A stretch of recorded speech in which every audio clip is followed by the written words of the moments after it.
A very good evening, ladies and gentlemen, distinguished guests, and all of you present here. I'm Priyanka Lalwani, and I welcome you all to the special gathering, Konnection Annual Outlook 2024 by Baroda BNP Paribas Mutual Fund. Well, 2023 has ended on a positive note for both India and the world, and inflation is on a downward trend across major economies. GDP growth rates have surpassed recession predictions, and the Indian stock markets have closed the year near record highs. As we embrace 2024, it promises to be a year filled with both challenges and intriguing developments. Today, we shall discuss the economic developments, equity and bond markets, and geopolitics. So let us embark on this journey together, and I once again welcome you all to the Konnection Annual Outlook 2024 by Baroda BNP Paribas Mutual Fund. A huge round of applause for each and every one of you present here. Thank you for joining us and taking out your time and being here with us. You can be a part of these sessions as well by tweeting your views or experts' views on Twitter and other social media platforms. Don't forget to use the hashtag BBNPPK Konnection, that is connection as we all know with a K. So now the conference is also getting live streamed on YouTube, on a YouTube page that is Baroda BNP Paribas MF. I'll repeat once again, Baroda BNP Paribas MF. Do share with your friends and colleagues. And now we'll start this event. For that, I would like to firstly call upon stage Mr. Suresh Soni, Chief Executive Officer, Baroda BNP Paribas AMC, to welcome you all. Mr. Suresh Soni, a seasoned asset management professional with rich experience of over 27 years. His experience spans across investment and business management. He has varied experience of working with startups as well as global giants and across retail as well as institutional clients. Currently, Mr. Soni is the CEO of Baroda BNP Paribas Asset Management India Private Limited. Prior to this, Mr. Soni had joined Baroda Asset Management India Limited as CEO from 3rd August 2021. In his prior roles, he has also worked for around 15 years at Deutsche Asset Management, leading it to become the most successful foreign bank promoted asset manager in the country. He was the CEO at Edelweiss's Alternative Asset Advisors, one of the largest alternative asset managers in the country. So with a huge round of applause, let's welcome on stage Mr. Suresh Soni, everyone.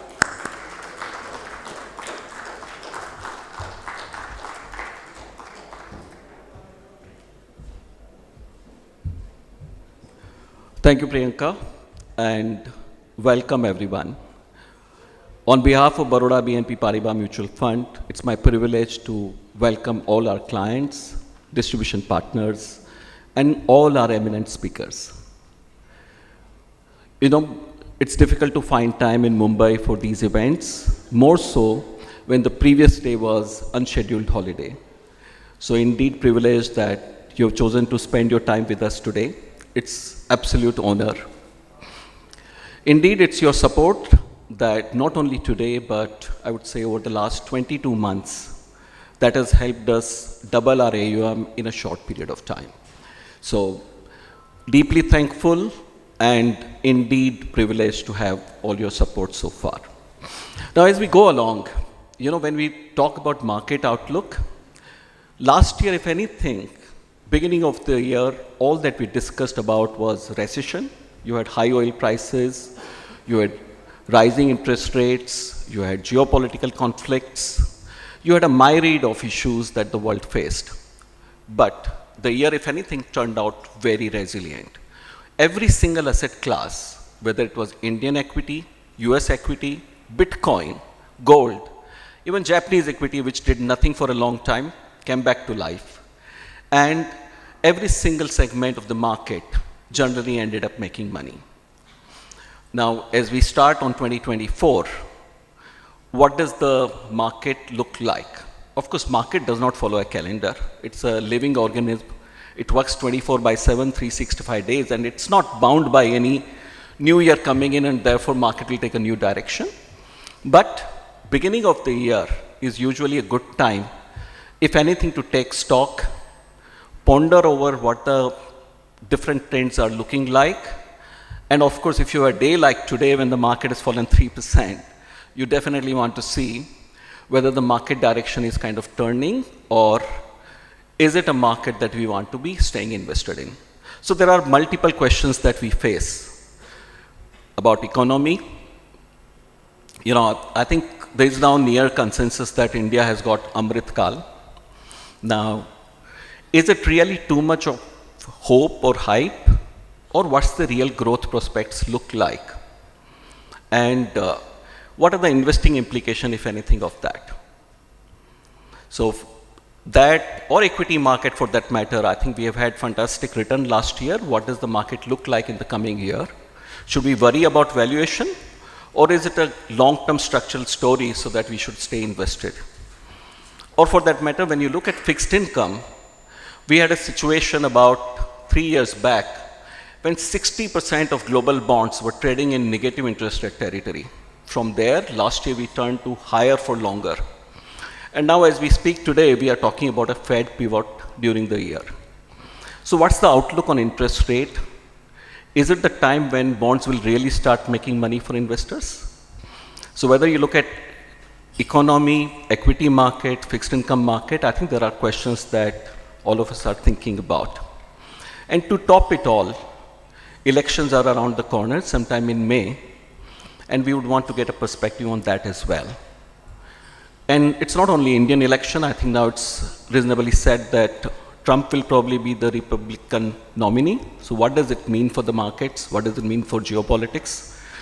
And 50% of the, let's say, democracies are going for election this year. So what does that mean? So there are different questions, but to help you make sense of it, we have an expert lineup of speakers. We start the day with Neelkant Mishra, who's already here, a sane, sensible voice who can give a sense on broad economy as well as the markets. And since he's closely associated with the PM Economic Advisory Council, I hope he also tells us about the government policy making. Followed by 2 rock-solid panel discussions. I think we have got very strong, powerful panels both on fixed income and equity market. And towards the end, we round it up with a chat with Shekhar Gupta on what are the election prospects and what to expect. So lots more in store. I don't want to take too much of your time, but want to hand over back to Priyanka to take us through the proceedings. Thank you.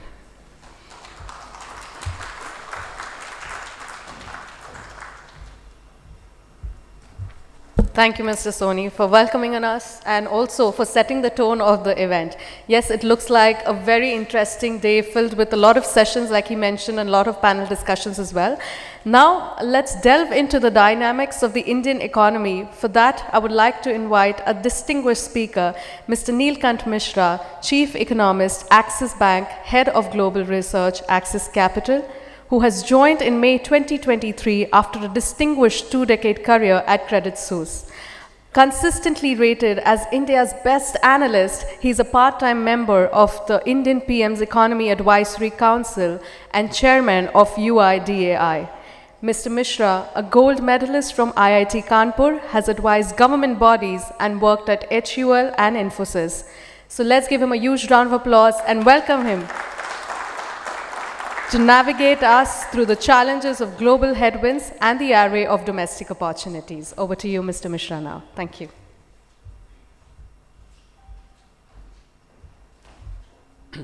Thank you, and good afternoon.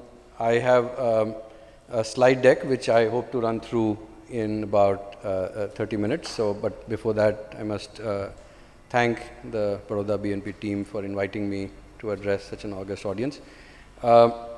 The starting point for my presentation will be that India seems to be fine, right? And if you see, we are about 1.2 years behind where we would have been if COVID had not happened. The way to read the left-hand side chart is that the maroon line is the pre-pandemic trend, so what the economy was growing at. The black line is the actual GDP. And you can see by the end of this year, this fiscal year will be about 7% behind where we would have been. What you see on the right is how many years behind we are versus the pre-pandemic trend. And the world, as you can see, rebounded faster. That was partly because of significant fiscal spending, and I'll spend some time commenting on that. And we also saw India being a bit slow off the blocks. We were almost 2 years behind where we would have been without the pandemic, but now we are about 1.2, and the world is starting to slip. So as the impact of the fiscal deficit, the fiscal expansion slows down, we are seeing the world slip away from the pre-pandemic path. And I think China is also a big risk. If you think about India's growth, I'm actually the most positive. I've been looking at Indian macros now for more than 15 years. This is the most positive I feel about the outlook. If you see the left-hand side chart, the split between labor input, capital input, and total factor productivity, you look at the last two bits. I hope you can see this green dot here.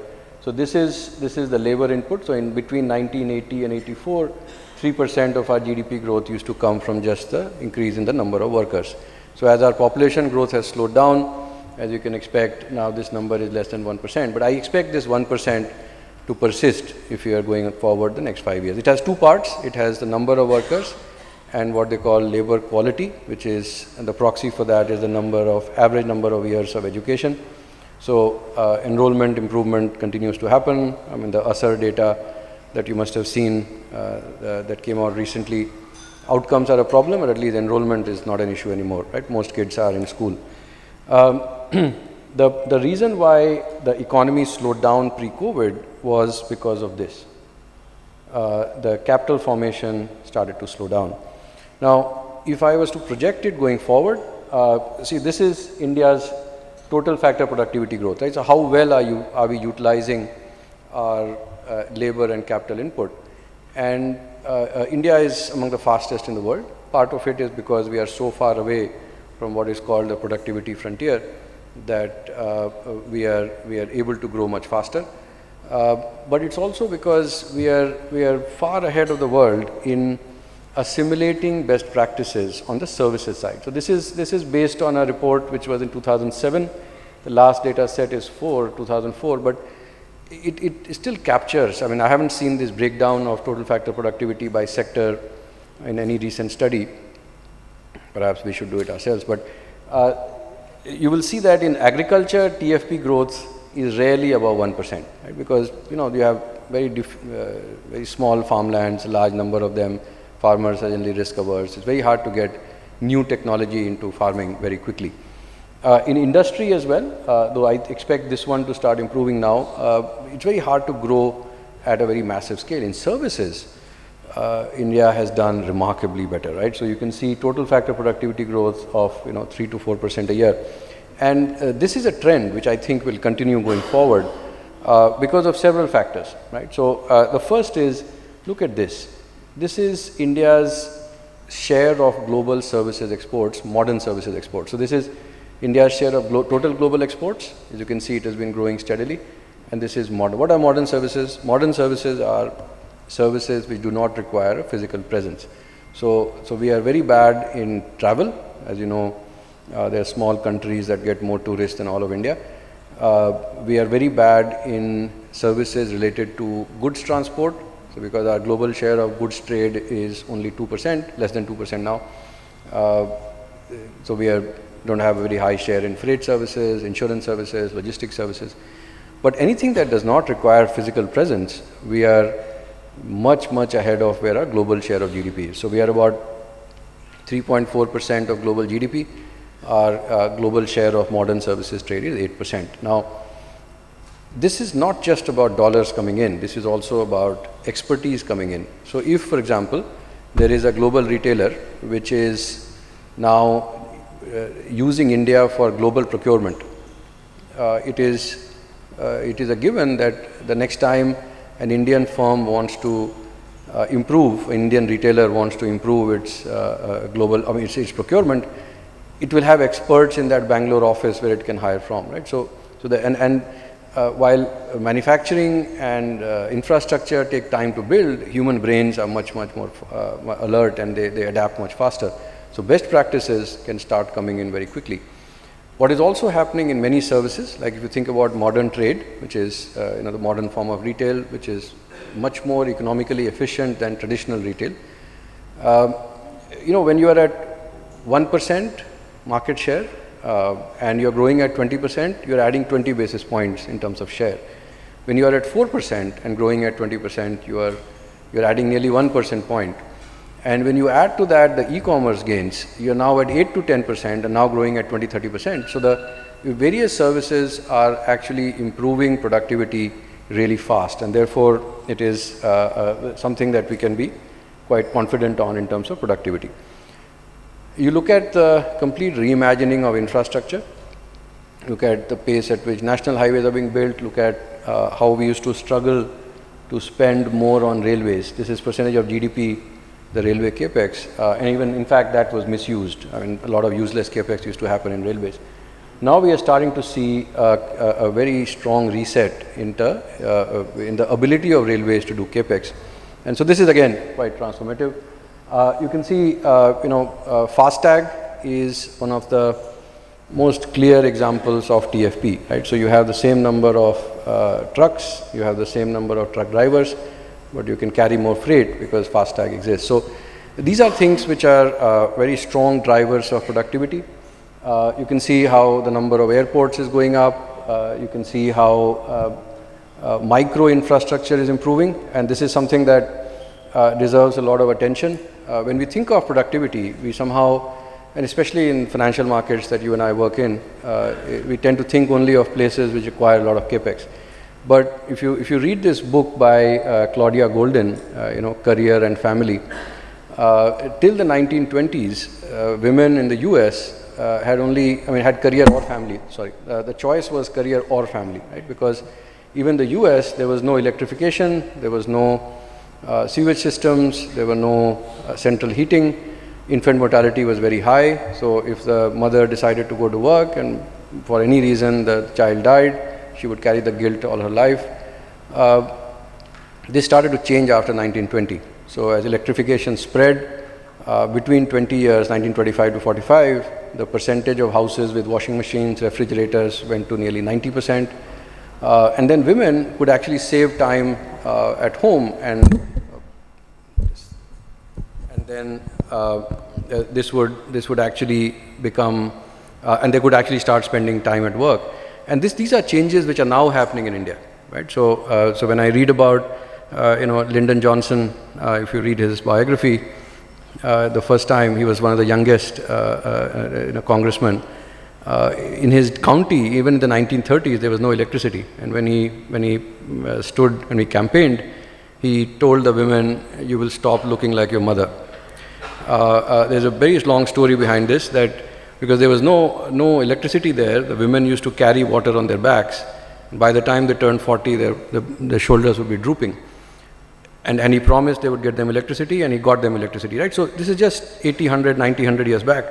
And these are changes which are happening in India, and I think these are very important for total factor productivity. So I'm quite confident that TFP will continue to improve. Internet, of course, so then why did the economy slow, right? So if your labor input is growing at 1% and your total factor productivity is growing at 2% plus, why did the economy start slowing even before COVID? It was because of a shortfall in capital formation. So the pace of capital injection had slowed down. If you see this left-hand side chart, this is just government taxes. So if this is the chart. This is gross value of output of dwelling construction. Now, in an economy where the number of households is growing rapidly, the average size of a house is expanding, the quality of construction is expanding, why was this happening? That the value of dwelling construction as a percentage of GDP was actually shrinking. And this was shrinking for a decade.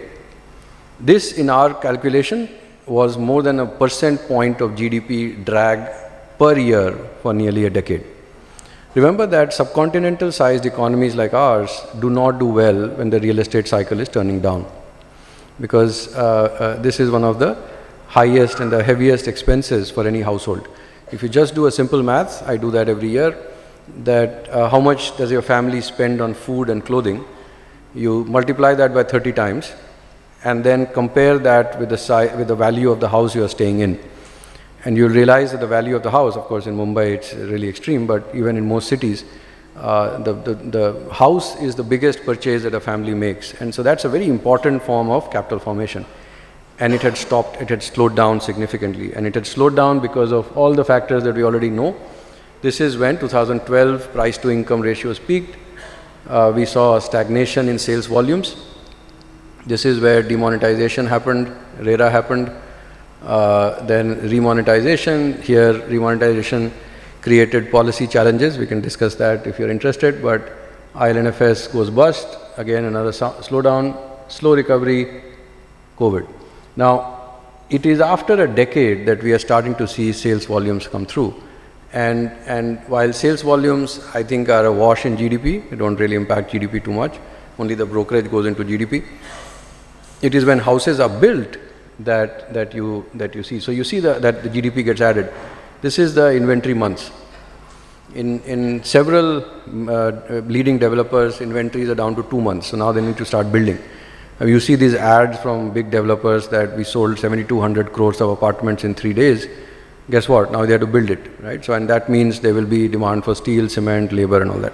So I'm quite confident that on a very important part of capital formation, which is the real estate cycle, we are in fact, our house recently downgraded real estate stocks. In fact, just before I came in, I was on a call with clients, some 120 of them, talking to them why we have downgraded real estate stocks, but the construction of real estate is likely to continue happening.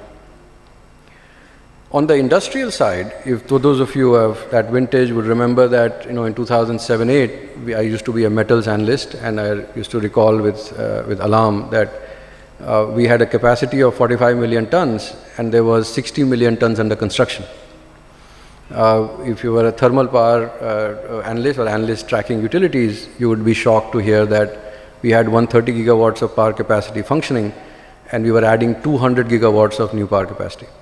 Now, when you have something like that, it could end badly, right? So and those things cannot be repeated. But what has happened over the last 8 years is that with almost no thermal power capacity getting added, we are starting to see a rise in PLFs. Right? So the plant load factors are rising. October last year was the first month in 7 years, where we had a peak deficit.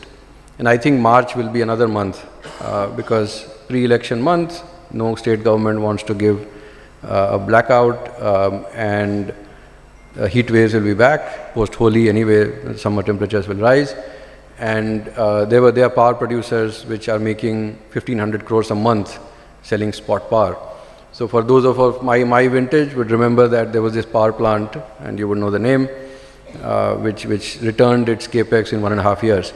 And that is what led to this gold rush of power plants setting up. So I think some of those things haven't happened for a while, and when they do, the capital cycle starts to turn. So companies have deleveraged, and what also happens is that there is, people blame people like us for acting in herds, a herd mentality.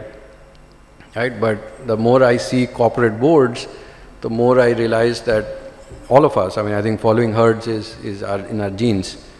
And if you read anthropology, you'll realize it's actually quite genetic, and this is the reason why we are here. Following herds is very good for us. But that aside, in fact, if you go south and you have to find out where Churchgate is, you just have to follow the crowd, right? So the thing is, for boards as well, see, if you're a cement company and you're sitting on 70% utilization, and people are telling you the economy is going to grow at 6% and cement volume is going to grow at 5%, you'll say, okay, fine, we'll do capex at some point, not right now. You see 1 year or 12% volume growth, and you say, oh God, if this lasts another 2 years, I'm going to be out of capacity. And then you suddenly scramble, the board meeting happens, you start allocating capex, your competitor says, oh, that company is doing it, why am I not doing it? And then when every cement company starts doing capex, it actually starts boosting GDP growth up. This is how capital cycles form, and we are, I think, at the cusp of something like that. So what is even more remarkable is that all of this is happening despite headwinds. I will narrate 4 headwinds to you. In economic terms, there are tools that can be used for controlling the cycle. I mean, Keynesians will tell you that when the demand is low, the government needs to spend. When demand is strong, government needs to cut. And the government of India is indeed cutting. So you can see fiscal consolidation is happening. A reduction in fiscal deficit is a drag on growth. A boost in fiscal deficit, and I'll have some comments on that about the US, is actually a boost to growth. We need to keep consolidating. As you can see, our debt to GDP is too high. We need to get it here, 60%. So I was part of the FRBM review committee, and we had recommended, of course that seems like an ancient time, a 60% debt to GDP target. Because we were here at that time, and so we thought we should drift down to here. But because of COVID, the government took a lot of losses, bore a lot of the economic losses, and therefore the debt to GDP went up. But yeah, so to get it down, we need to continue to bring down the fiscal deficit. So this is a process which will continue, and the economy is doing well despite the fiscal deficit coming down. What is also happening is monetary tightening. So as you know, the RBI has raised rates, less said the better. Meaning, we all know this, the weighted average lending rates are still going up. It takes a while for the rollovers to happen. But what is more shocking is this. See, the RBI, you can see for a long time, see this is the repo rate. This was the effective rate. So you can see that the reverse repo at one point was setting the marginal rate, right? And it was much lower than the repo rate. Then for a while we kind of trundled along here, and now RBI has tightened liquidity so much that it has pushed up to the MSF, right, the marginal standing facility. Now, why has it happened? This is the effective money injection by the RBI over a 12-month period. So you can see it used to, from 14 onwards, add about 3 to 5 trillion rupees over a 12-month period. In the last 18 months, it has added all of 0. Last 12 months, it's negative. So when the RBI tightens like this, it slows down credit growth, and now it is starting to slow down credit growth. Banks now, I think, will be forced to ration credit. They will be, because if the demand is for say 100 rupees and your supply is only 80, the only way to allocate that is to raise prices, right? So then the folks who can only survive with low interest rates will not demand that credit. And so I think effective rates will keep going up. And so whatever economic strength you are seeing is despite this extreme level of what I call quantitative tightening. See, in an economy that is growing at 10-11% a year, to have 0 monetary expansion for 18 months is India's version of quantitative tightening. So I've been talking about this for 6-7 months. I think finally it is now showing up in banks struggling to raise deposits, and this is actually because of what RBI is intentionally. This is intentional, this is not accidental. And the third big headwind is slowing exports of goods and services. So goods exports have slowed, services exports have slowed, and remember the Indian economy is still doing well, right? So this is all been happening for a while. And the fourth is, and this I want to spend some time on this, is the rising global cost of capital. What you see here is the Congressional Budget Office's projection for US fiscal deficit. So this is the primary deficit, this is the interest cost, this is the fiscal deficit. This, as you know, the CBO, the Congressional Budget Office, gives a 10-year forecast for the US federal fiscal balance. And this is till 2033. Now, this is the CBO's projection of what the debt to GDP is going to be, right? So it is at 100%. This is debt held by the public. This does not include the debt held by the Fed. The Federal Reserve is also a debt holder. The Federal Reserve's interest cost then goes back to the government, right? That's just like in India, the dividend that RBI gives to the government is the same as the Fed also pays a dividend to the US Treasury. So you only need to worry about the debt held by the public. Now, this is at 100, it's supposed to go to about 125. Now, the problem is that the CBO got, and this is there on the website, the CBO says that they got their fiscal deficit last year wrong by 3.9 percent points. Imagine if the Indian fiscal deficit was not 5.9% of GDP as has been budgeted by the government, but 9.8%. And imagine the mayhem that would happen. And what this does is that you see this is not here, but here, right? And if you extrapolate that over 10 years, this number goes to 150, 160%. And this is, remember, a pro-cyclical fiscal deficit in the sense that you are having 8.5% fiscal deficit when your unemployment is at 3.5%. So if your unemployment goes to 5% or 5.5%, this number will go to 10%. And what is even more worrying, if you're looking at debt to GDP ratios, for those of you who have done the modeling, in the year where you have a recession, your denominator stops growing, which means that in 1 year, your debt to GDP ratio can jump up by 10% points. And those are things that are, I think, still ahead of us. So this is what has happened to the fiscal deficit. This is adjusted for student loans. We are, even this year, even in this fiscal year, FY24, as you know, their fiscal year runs from October to September. Even in this fiscal year, so the October, November, December, their fiscal deficit is up 20% year on year. So it was nearly 7.5% last year. I mean, there are some one-offs, so we adjust for that. This year, we are running at a run rate of 8.5% of GDP. So when you hear about soft landing, be very careful, because this is being supported by what is absolutely unsustainable level of fiscal expansion. And this is the reason why it has happened. See, this is revenues as a percentage of GDP. So they had expected that it would come down slowly. It has come down very sharply. And this is the reason why you are seeing a very strong fiscal pressure in the US. And this is something which the markets are not yet worried about. And why is that? You see, you would expect that if the US fiscal deficit was up by $1 trillion in 1 year, right, adjusted for the student loans, which in FY22 was 1 trillion, became $2 trillion in FY23. And then I said it's now running at a pace of $2.4 trillion annualized. Why is it not showing up in the bond market? In the Indian bond market, you miss by 10 basis points, the yields go up by 30 basis points, right? Why is it not showing up? And this is what has happened. So the maroon is the stock. So you can see foreigners own about 29%, Fed owns, give or take, about 17-18%, banks own about 6-7%. Now, of the last 12 months, the foreigners about 23. I mean, we can argue this. The Fed, of course, is doing QT.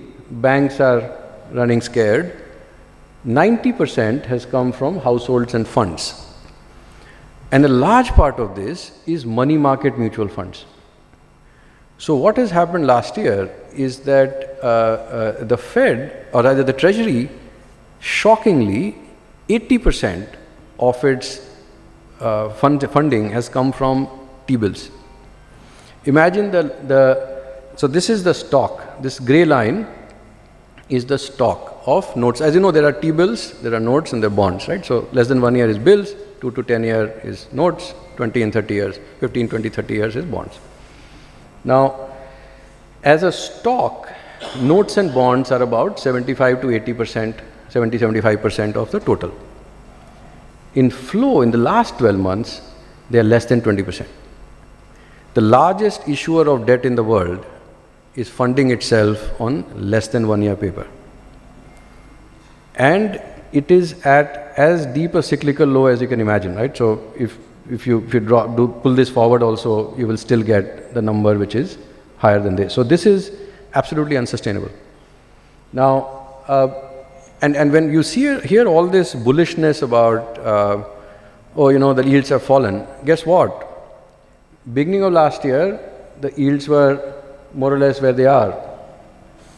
right? So it is just because they had gone to 5%, that 3.8 at that point, and now it has gone up to actually 4.05, 4.06 last night, I think, or 0.9. So I think the global funding situation is actually quite scary, especially if you think about the quantitative tightening. So you can see that money supply in the world, dollar supply, is shrinking.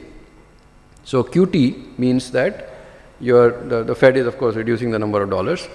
As credit growth slows down, because banks, when they get loans, they create dollars. Credit growth is slowing down. That's the intentional outcome of higher interest rates. So M2 is negative in an economy which is growing at 7-8% in nominal terms. So M2 minus NGDP is the worst we have seen since 1959. Which means that dollar availability outside of the US is the worst in many, many years, many decades. Now, in the last 2 months, because the treasury yields have fallen and there is this expectation of a soft landing, so we are now starting to see some brave folks, like Ivory Coast is issuing the first dollar bonds in 2 years. I mean, so Africa had seen $0 access in the last 2 years. I think the first bond issuance is underway. Let's see how it goes. Brazil is now starting to issue some paper. The last month or so, we've seen Saudi Arabia and a few others, Malaysia, I think, issue some paper. But dollar availability outside the US, it's almost like, like the first feeder, right? So if you have 10 rotis, the guy who's eating first does not care whether it is 9 or 11, which is the US federal government. If it is the last feeder, which is Pakistan or Sri Lanka or an African country, that is the one that faces most of the pain.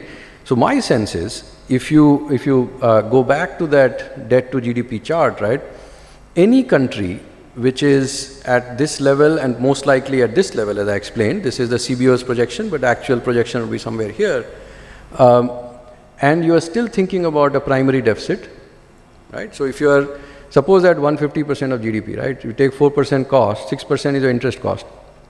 Your primary deficit is 3, so you're talking about a 9% fiscal deficit.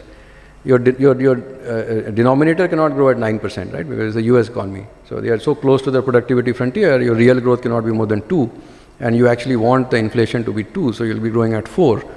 Your debt to GDP is on an absolutely unsustainable path. And if Trump wins, there is going to be another $4 trillion over 10 years added to the deficit, right? Because he wants to, I mean, we can discuss that in Q&A, I don't want to take too much time. But the point is, the Fed has to start buying. So coming back to this chart, this cannot sustain. They have to come in and start buying again. So they have to start tapering QT and start doing QE again, right? And there has to be financial repression. US banks will be forced to buy bonds because there are no other solutions, right? Who's going to buy? You look at this list. Foreigners are not going to buy a lot more. So who's going to buy all the increased issuance that is coming? There's limited appetite. I mean, this will only grow at a certain pace. So banks and the Fed only have to buy. So we just have to wait for them to start buying before we start saying that, okay, fine. So now we know what the outcome is, because this is an absolutely unsustainable situation. So anyway, so this is where we are. What therefore happens is that I think the global cost of capital will remain elevated. You can see the treasury yield, the Nifty earnings yield minus treasury yield is at ridiculous levels. So this has to go up. Either PE multiples fall or treasury yields fall. I don't think treasury yields will fall, so PE multiples have to fall. It will not happen in 1 year. It will happen over 4-5 years. But if you remember this phase, right, around this time, people of my ilk, and I see Nandu is here, if you push someone HUL at 40 times earnings in 2011, they would have thrown you out of the room. So expensive stock, right? Very soon, as the world got used to low interest rates, that 40 became 45, then 50, then 55. And these days, you have young analysts coming up and saying, this stock was 80 times, now it's 70 times, I want to upgrade it, it's become very cheap. So, but these things happen, right? This is how our expectations get reset.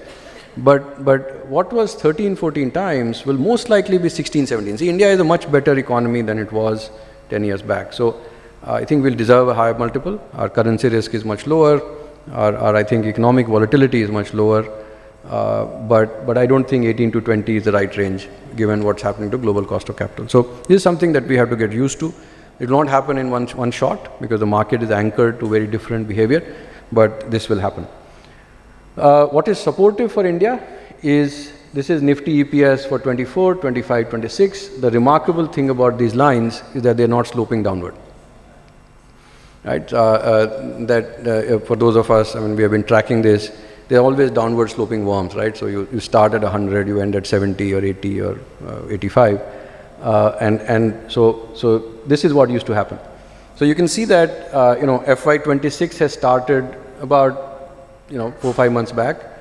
So it lasts for about 2.5 years. You start in October 26, so October 23, and then you end in March 26, 2.5 years. Over these 2.5 years, the Nifty EPS would fall by maybe 12% to 30%. So every quarter, you were used to.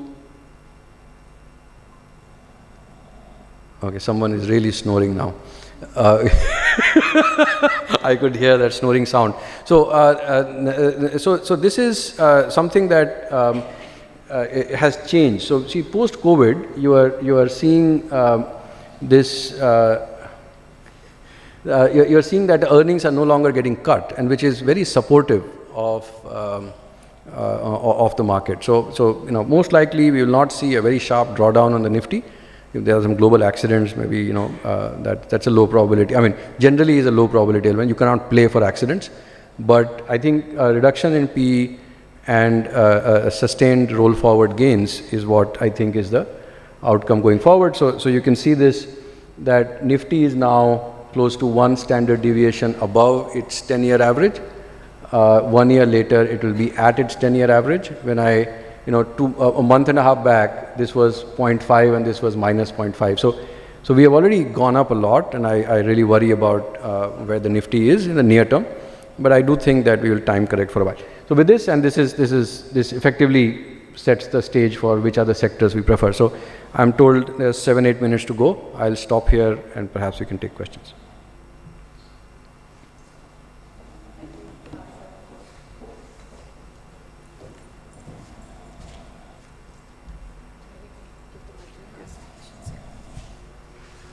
Thank you, Mr. Mishra. And yes, we do have certain questions. We'll be doing a Q&A session, but I have received some questions.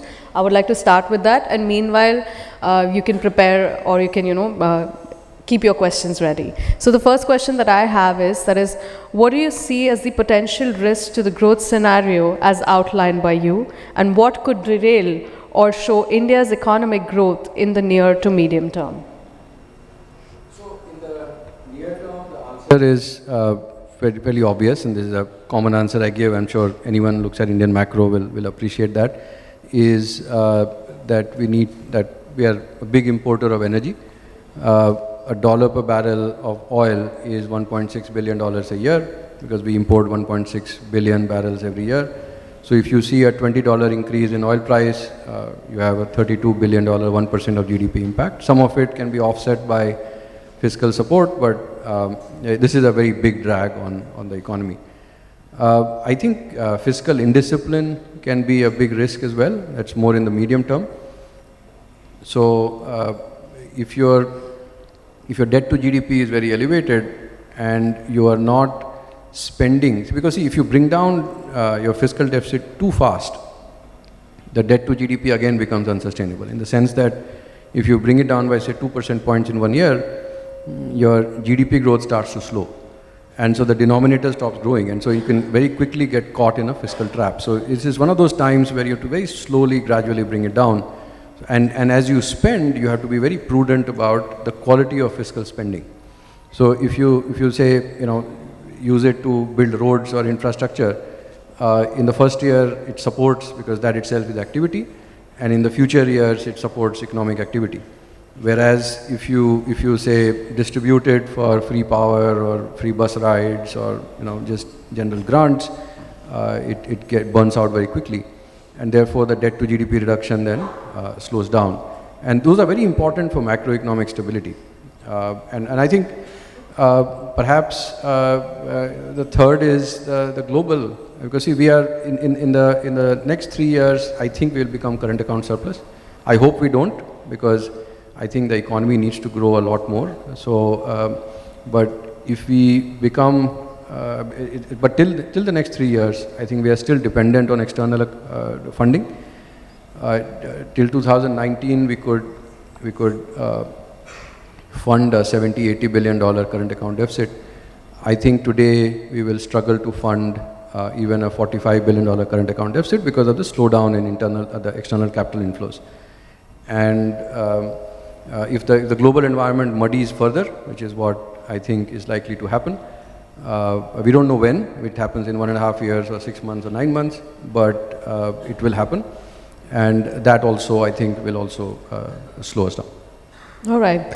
And I have another one. Obviously, I have 2 more questions with me. I hope you all are keeping your questions ready. Well, the second one would be, while India's GDP continues to grow and we are on the target to be the 3rd largest economy, how can we achieve a faster per capita income growth? Yeah, that's a very, I mean, it's a hard question. It's not easy to solve, but there are many ways. See, a country which is 17% of global population, there cannot be one aspect which drives GDP growth. So if you are a Singapore or even a Korea, domination in 3 or 4 sectors is enough to get you to rich income status, rich country status. But if you are India, then you need to get a lot of things right. The first thing I would say is we need to attract more FDI. Because FDI, if you remember the first part of the discussion about total factor productivity, the pace at which technology is diffusing, the pace at which we can get connected to global value chains and get a lot of precious dollars. So we need to speed up. So we are still losing ground to, say, a Vietnam or a Cambodia in terms of the people exiting China, because everyone has to read Xi Jinping thought these days. If you are in corporate, in any company in China, they are trying to exit, but we are not welcoming enough. I think there are not too many of them coming to India, and we need to accelerate that. I think I can see there is good traction, but we need to work on that. The second is we need to really go granular in terms of our administration. See, thankfully, over the last 10 years, we have seen the narrative shift from just Delhi to actually state governments. So you're seeing state governments becoming proactive. A lot of these, and some of them are just random announcements, but at least there is an attempt to attract investment, because the factors of production, land, labor, are all controlled by state governments. But Indian states are also too large, and I think we need to devolve that power to district level. We need to start administering, giving independence to districts in terms of fiscal levers, in terms of administrative ease. And when that starts happening, we'll be managing our cities much better. We also need to, change our direct taxes. I think our tax to GDP is too low. Some people think that adjusted for our per capita GDP, it is not that bad. But I do think that our tax capacity is higher than what is portrayed to be, and therefore we should be, changing our tax collection. So there are many things that I think we can do. The question, the underlying, I would say the sentiment in that question, that we cannot be satisfied with 7% growth, is something I totally agree with. But talking about the same thing, if you can add more to it, that what can help India to grow the per capita income faster? Yeah, so all of those measures, and in addition, I think, we have to start preparing for what many countries have struggled with, which is, in 15 years' time, maybe 18 years' time, we'll start hitting the threshold at which many countries have struggled, which is the classic middle income trap. So what happens when you are a economy which is far away from the productivity frontier? A lot of your growth is through diffusion of technology, right? So you're, like for say in telecom, so you struggle with fixed line telephony, but then you wait for someone to do the innovation, produce cheap handsets, produce cheap telecom equipment, and then you start offering the cheapest data in the world, and you start to grow. But as you start to get to $10,000-12,000 per capita GDP, you will have to start innovating, and that's a very different style. It requires a very different regulatory environment, that's a very different risk appetite for businesses. And many countries have struggled when they've reached that stage. A lot of Latin America, I would say even China is now struggling with that. So, so if we have to grow rich before we grow old, we need to start preparing for some of those transitions.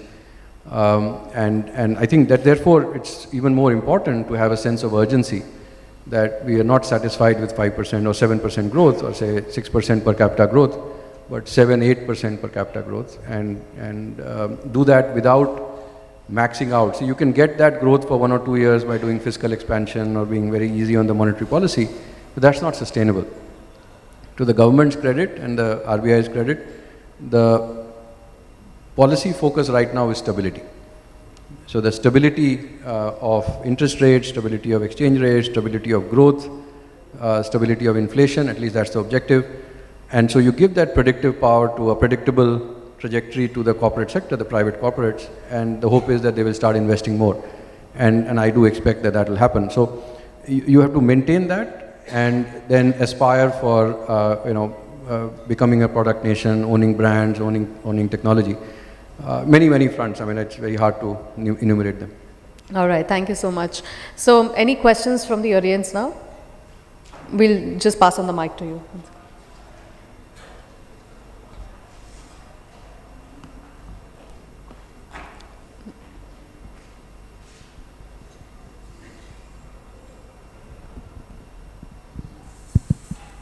Hi, thank you. Thank you for the lovely presentation. Thank you.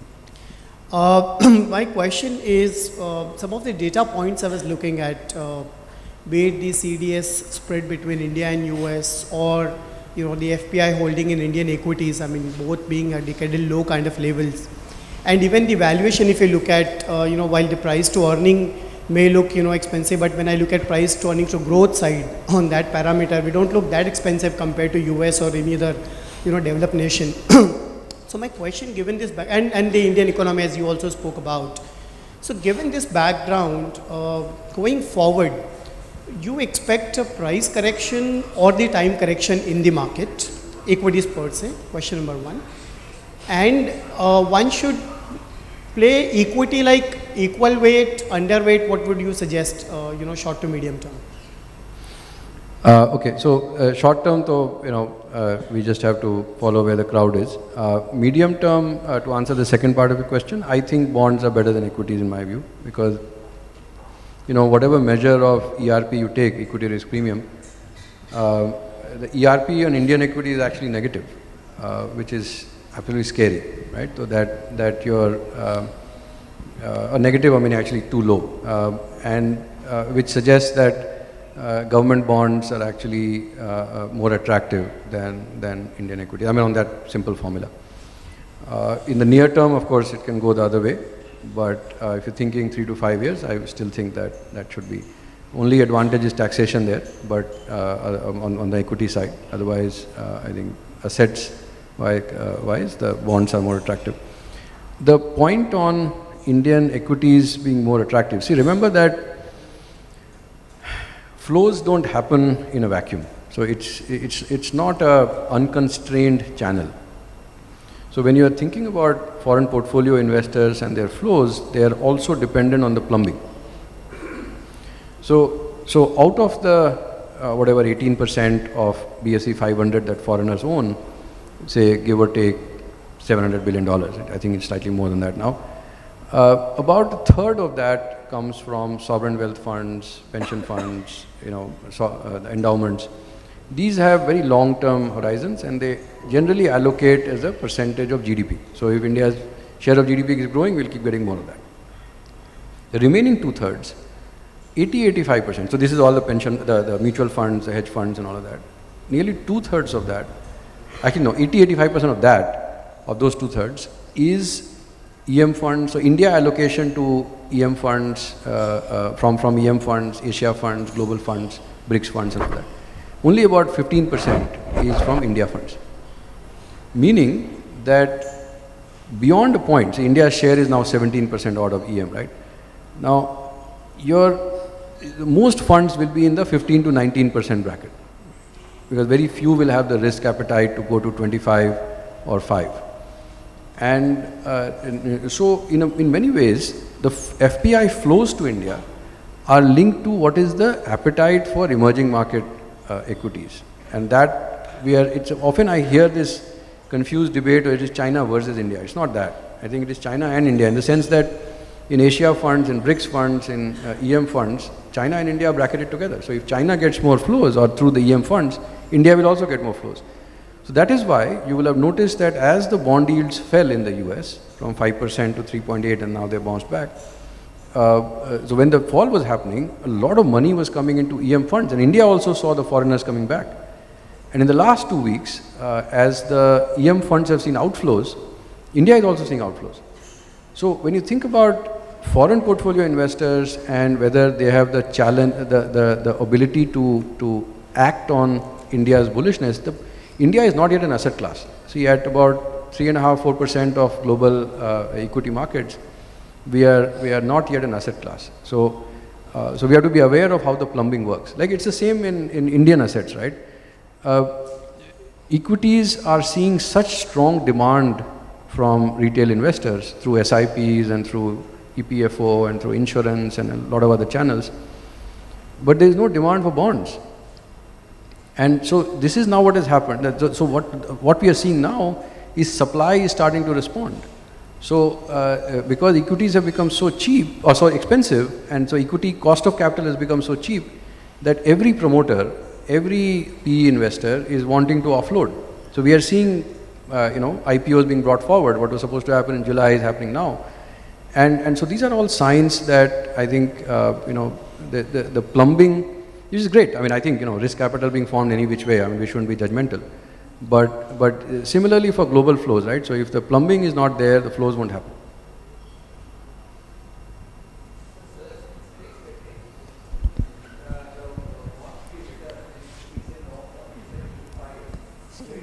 One second, we'll just pass on the mic to you. So since you're expecting that, in 3 to 5 years scenario, the bonds are going to be better than equity in terms of returns, where do you find the interest rates in India to move? To what extent you think you can fall? You see it falling in the next 3 to 5 years, sir? Yeah, that's a good point. So part of my judgment there is also dependent on the government sticking to its fiscal consolidation path.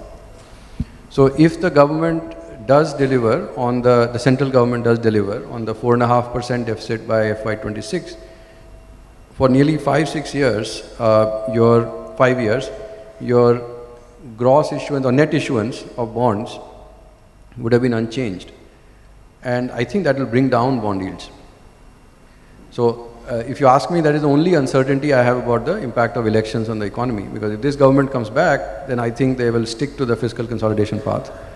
And that will mean that 10-year bond yields will come off. No, no. I'm sorry. I don't publish yield forecast, but I can actually we have published a forecast. We're talking about 6.8, but that's not a 5-year forecast. And it's more like the next maybe 1.5 years. Hello. I have one question, sir.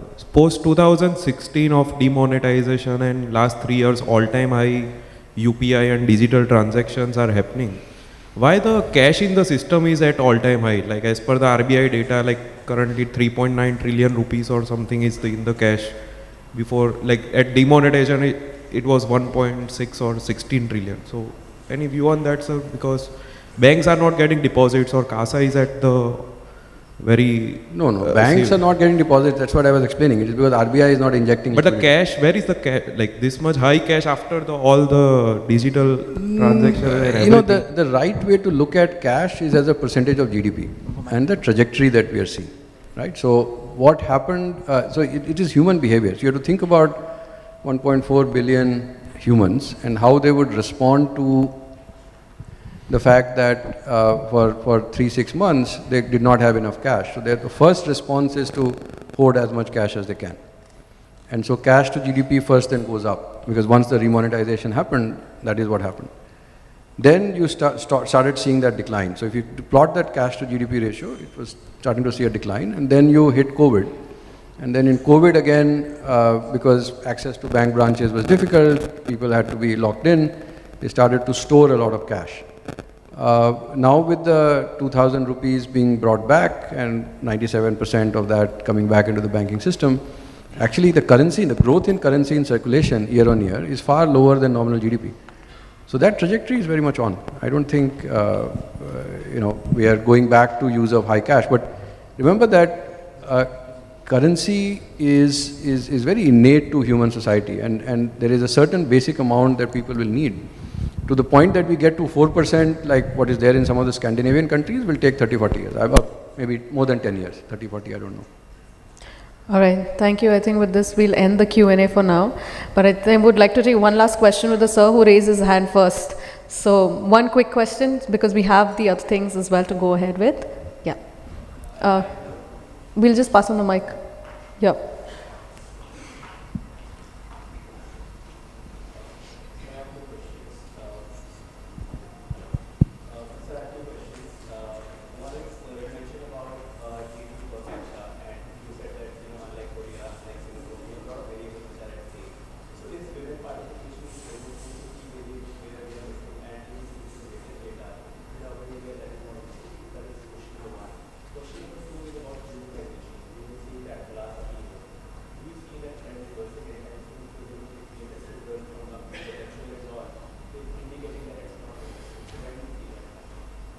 Yeah, so both are, I wish you had asked those questions first. I would love to take some time to answer them, but given that we are short of time, let me answer them crisply.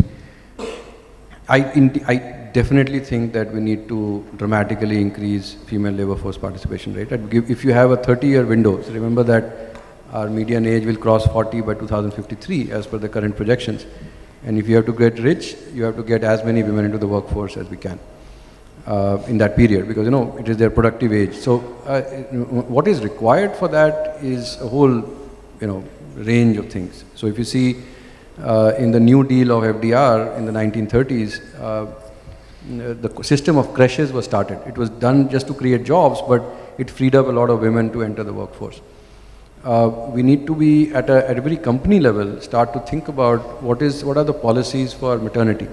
Because what happens in, say, consulting firms, legal firms, most of the firms, is that the critical period where you are on the path to becoming a partner or becoming a senior member of the team, you are kind of distracted by the act of bringing up kids, and there is a narrow window in which you need to have kids. I think there are many deep concerns and questions which you need to address, in addition to, of course, safety. For example, HUL, when it started its Sumerpur factory, or actually expanded its Sumerpur factory, it wanted to employ a lot of women. But in UP, beyond 7 p.m., women were not allowed to work. So you'd be surprised, the UP government changed its laws. And now there is a 3-shift operation handled by women in the Sumerpur factory. This reminds me of what used to happen in the US, till the 1940s. In fact, the law was changed in 52, where if you got married as a teacher in a school, you could be fired. And that was the law. And so it takes time, but I think we are on the right path, and you're absolutely right that I think we need to move forward on that. On the low income consumption, remember that there are many layers to that. The first is, if you take the expenditure side of GDP, PFC, private final consumption, and GFCF, gross fixed capital formation, are effectively mirror images. So if your investment to GDP ratio is going up, your PFC share will come down, right? So it will grow slower then. So if your GDP growth is 7, your private final consumption will grow at 4.5 or maybe 5%. Within that, remember that we are still 1.2 years behind where we would have been in terms of output terms. But the labor force has kept growing. So we have at least 1.5 crore extra workers who have joined and who don't have work. So labor doesn't have pricing power. Now at the bottom end of the pyramid, I would say in the bottom 60-70%, real income growth is not happening. In fact, it's not happening at the upper end also, but the upper end has enough buffers because top 20% of India's households save more than 40% of their income.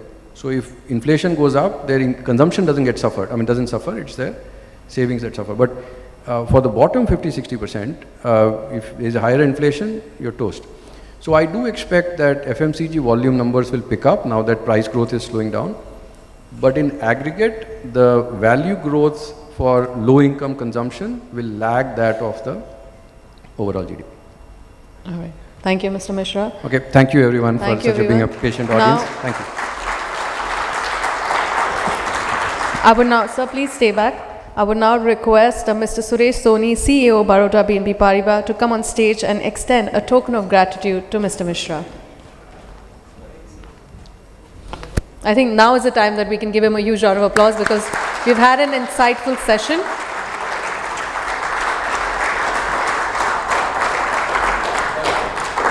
Thank you so much. Thank you.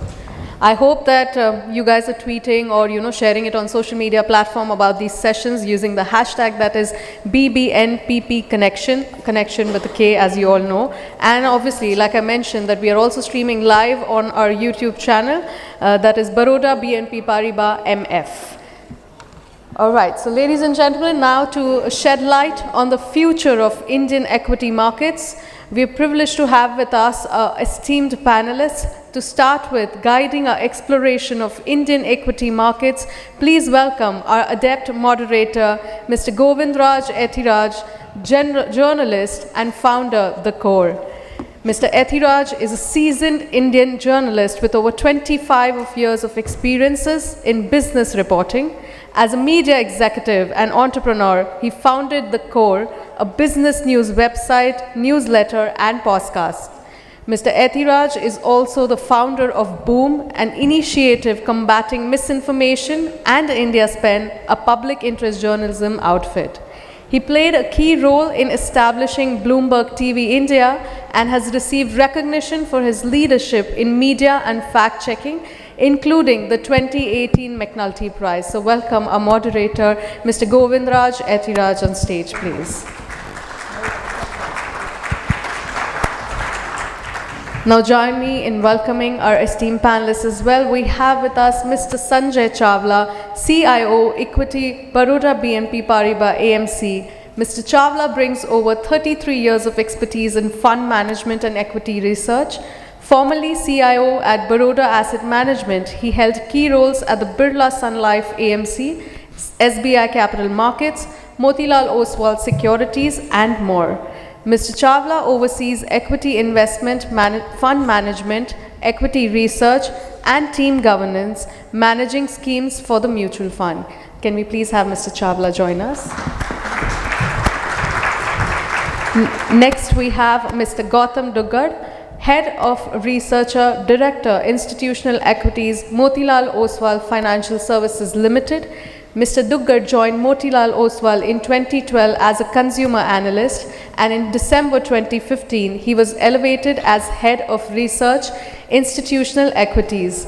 Mr. Duggad also dons the hat of a strategist and an FMGC specialist. He started his career as a key account manager at P&G, post which he moved to the equity research. He has over 13 years of experiences in Indian equities. At Motilal Oswal Securities, he spearheads a team of 40 analysts covering 17 sectors and 220 plus stocks. Let's welcome Mr. Duggad on stage, please. We have again joining Mr. Mahesh Nandurkar, Managing Director and Head of Research, Jefferies India Private Limited. Mr. Nandurkar has 25 years of experience in Indian equity capital markets. He has spent 18 plus years with CLSA in India as their Head of Strategy and Thematic Research. His views are regularly carried by the print and the electronic media and has been a key opinion maker for institutional investors. He is also a member of the CII Committee on Financial Markets and worked very closely with Ministry of Finance, Ministry of Commerce, etc. on policy issues. Let's welcome Mr. Mahesh Nandurkar amongst us. So this is going to be a panel session that is being moderated by Mr. Ethiraj. Please enjoy it.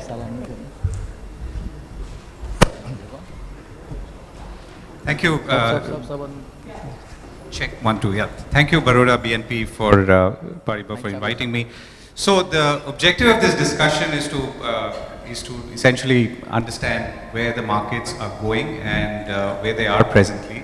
It's always a great day to talk about markets when the Sensex is 1,000 points down, because then you're thinking of an upside and not struggling to figure out which way things could go. So the only way is up, as some people would say. So the structure is going to be like this. I'm going to ask each of our speakers to speak for a few minutes each, just to position things as they see. The theme is Outlook 2024, as you know. And I'll also urge two of our panelists, that's Gautam and Mahesh, to bring in an additional perspective born out of their travels and their recent travels. So their own perspective on how they see things right now, maybe blended a little bit with what investors and big investors outside India are telling them from the West and the East, as it were. And we'll use that as a basis to then have a conversation on either sectors or what's really going to be driving capital markets. The background is quite simple. I think we've covered a lot of this already. The tailwinds are strong. There is macroeconomic stability, there's political continuity, the inflation targeting and levels seem to be under control. Forex is moving in a band which is again predictable. There are some unpredictables, but that's beyond the scope of this conversation at least. So that's really the background. So with all of this, where could it go in 2024? What could drive it further up?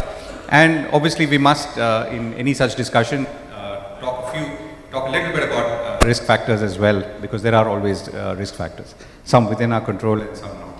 So on that note, let me start with you, Mahesh. So a few minutes, take us through how you're seeing the outlook in general, blended with your recent travels. Thank you, Govind. And thank you for having me. So many thanks to BNP Paribas for hosting me. So we start the year, at Jefferies start the year, 2024 on an optimistic note. We clearly mindful of the fact that the last couple of years have been very strong for the Indian equity markets in general, and we are sitting as Neelkant, the previous sort of speakers spoke about in terms of the valuation. But we continue to believe that the current market multiples that we are seeing right now, though elevated, there is a reason why it could sustain over a period of time. And we believe that the equity markets would broadly deliver returns in line with the EPS growth, the earnings growth, which we believe is going to be in the range of 12 to 13%. So clearly not as ecstatic a return as we've seen over the last couple of years, but definitely still in the positive territory. Now clearly the underlying assumption here is that the global liquidity environment, the domestic factors continue to be supportive. I don't really see any big reason why it should change.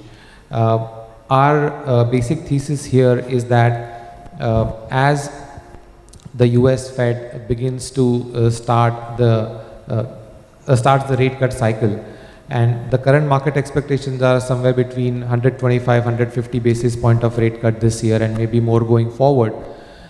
We believe that the US dollar, which has been an extremely strong currency over the last 2 years, will begin to weaken, and that actually is an ideal environment for emerging markets to receive flows. So emerging market as an asset class should be doing much better in that environment, and India will receive its own share of flows, maybe a little bit higher than fair share because of the recent global sort of geopolitical changes that we've been seeing, and what we are seeing, which is the lack of investor interest in some of the other larger markets like China. So that clearly is one of the key factors to keep in mind. Secondly, we continue to believe that the domestic flows environment should also remain optimistic, and clearly the reason is that our analysis shows that at this point in time only like less than 5% of the total household assets are in equities, whereas that number has been much higher in many other emerging markets, in the range of 8 to 10%. The developed market, that number is much higher in like 20-25% or more than that. So we believe that the current level of equity flows that we're seeing from the domestic investors, while appears to be strong, can definitely sustain, because at an overall level, as a percentage of total savings or a percentage of household balance sheet size, it's still a small number. So with that, as the backdrop, we believe that the economic growth is will be driven more by the investment cycle going forward. Over the last 10 years, we've seen a big down cycle on the investment activities, but we are seeing the re-emergence of the housing market. I am a firm believer that the private capex should also start to show signs of picking up, and that's the reason why we believe that the overall economic growth and the corporate earnings growth should hold quite steady. Obviously, this is very different environment from what we've seen over the last 10 years, which was the period of, I would say, big risk aversion in the domestic economy, and therefore the stocks and the sectors that performed well over the last 10 years were very different from what it will be over the next 10 years, because the risk appetite in the economy has changed, and maybe we'll touch upon all those things as we go forward. But I kind of definitely want to end my preliminary thoughts on this outlook that we are looking at constructive returns from equity markets going forward. And you've just come back from Davos. So what happened there? It's been sort of quite a topical discussion. So Davos, as you all know, all the global leaders come in at a point in time. Although I personally believe that Davos is actually just a small village, if you'll ask me, and it really kind of bursts at the seam, because we don't really have enough number of sort of hotels, not enough infrastructure in my view. But anyway, I'll not touch upon all those things. But what I'll definitely say is that the two of the very sort of common topics that were discussed there, one is the green energy transition, and secondly AI. That was, those two topics were on everybody's mind. But I would also like to add that India itself had a pretty strong and significant presence, at Davos. We had, 3 or 4 lounges of the government of India. There were several state governments showcasing the opportunities in those respective states for investment opportunities. We had several Indian companies, mostly the IT companies, showcasing, as well. So we could clearly see that Indian contingent was very strong. A lot of global speakers talking about India, in a very positive way. In fact, my personal interactions, with the CEOs of large global asset managers makes me believe that while India has not been on the radar screen of a lot of global mandates or global funds, so to speak, but I think increasingly it is looking up on the radar screen of many global mandates. I'm not talking about Asian mandates or EM mandates. They do invest in India because they are in a way forced to as well. But global mandates don't have any such compulsion to invest. But my interactions suggest that India is now showing up on the radar screens of many such global investors as well. So yes, I would definitely say that I'm coming back with a more optimistic view from there as well. I'll just come to you. But is that a shift in let's say the global pools looking at India versus, let's say, dedicated pools? I mean, or is this been happening gradually? Yeah, so, as Neelkant also mentioned, at this point in time, the large part, of foreign money that's there in India is, mostly, through the India dedicated funds or India allocation coming from Asian funds and emerging market funds, and also the sovereign wealth funds and some of the, government backed funds as well. We have not really seen too many of the global mandates because for a global fund, most of the investors follow MSCI Global or ACWI as the benchmark, where Indian neutral weight is just about 1.5, 1.6%. So it's a very small market which they can very easily ignore. But what I'll say is that it's a market now at an absolute basis is now almost like $4.5 trillion. We are now the 4th largest stock market globally by market cap. We are going to be the 3rd largest economy in GDP terms in a few years' time. So it is clearly showing up, I would say, on the radar screen of a lot of investors. Right. Okay. Got it. Hi, good evening everyone. Thanks Govind and thanks the BOP team for inviting me. So like Mahesh mentioned, India last few years, if you look at Indian market evolution, India has very subconsciously become the cynosure of all eyes. Before we come to the short-term outlook, if you just go back 3-4 years, I mean, we've lived in an era from 2010 to 20 where corporate earnings had become a joke. People used to make fun of India's corporate earnings forecast. So the entire decade, we've broadly grown at 6.5% earnings. In last 4 years, because all of us have got accustomed to seeing index levels, and media also makes a lot of song and dance about, no offense meant to any media outlet if it's present here. But you keep hearing this news that, markets at a new high, index at this level, that level. Very rarely have we seen a news item which says corporate earnings are at a new high. I mean, 4 years back, if I look at our own set of companies that we track today, that's about 270, 2020, that is right at the onset of COVID. The total profit pool that our coverage companies used to have was 4 lakh crores, so 4 trillion rupees. Today, as we are about to end FY24, in 4 years, we've reached a profit pool of almost 10.6, 10.7 trillion rupees. So while index has gone up, the good thing in the last 4 or 5 years has been that the corporate earnings have followed through. Which is why, while everyone talks a lot about valuations, and of course they are rich, but one of the comforting factors is it's backed by a very strong and resilient corporate earnings cycle. The previous speaker in the economic session, Nilkant, spoke about deleveraging. The corporate balance sheets are in the best of their health in a decade. The net debt to equity ratio, if you look at the BSE 500 companies, is I think at its lowest in 10-11 years. The hype which has got created in the last 8-10 months, I think it's more to do with some segments of the market which has flown. But broadly, if you look at it on a slightly medium to long-term basis, we have crossed a hump in 2020. Second, while not necessarily linked to equity markets, I think the markets have become far more democratized today. March 20, the total number of demat accounts in India were 3.5 crore. March 24 is yet to approach. We've crossed 14 crores in December 23. In fact, we are adding 40 lakh demat accounts per month. So clearly the weight of the market movement, which used to singularly depend on one particular set of flows, has changed in how. CY22, if you go back a year and a half, we had seen around, I think, $17 billion of outflows from FIs. 2008, similar sort of quantum of outflows had pulled the markets down by 30-40%, or maybe 52%, I think, if I remember my numbers correctly, Sensex. Because that point of time, you just had one particular flow of money which used to drive the markets.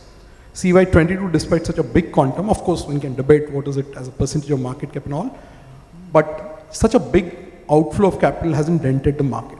We remain broadly flattish. So to answer this question on outlook, I think this is going to be a very interesting year. It's going to be a very topsy-turvy year because this year is going to be led by events. In 2-3 months' time, you're heading into one of the largest political events of this decade, which is the general elections. While the history has been very clear, last 5 elections, 6 months into the announcement of election results from November to May, markets always given positive returns. We are broadly following that cycle. It's hazardous to make a short-term guess. But when you have such a big event driving the year, it's but natural to expect a lot of volatility. But as far as medium to long term is concerned, Mahesh mentioned about the investment cycle. I don't think anybody sitting in this room would have any doubt on where corporate investment cycle is headed today. And as far as valuations are concerned, because this is something which is attracting a lot of attention over the last 5-6 months, given the way some of the indices in India have done. I think you have to break down the markets into different buckets when you look at valuations. When I was just looking at some data points, Nifty is at about 20 times. One can debate whether it's the premium. If you look at 10-year average, it's bang in line with 10-year average. But given where rates are headed, cost of capital is higher. So ideally, the equity multiples should be slightly lower. But when you are headed into such a big flow of money which is coming in from a domestic pool of savers, fundamentals can sometimes get distorted. Right? Eventually they converge. At 10 years, when earnings grew at 6.5%, market gave you 8.4% compounding, underperformed gold.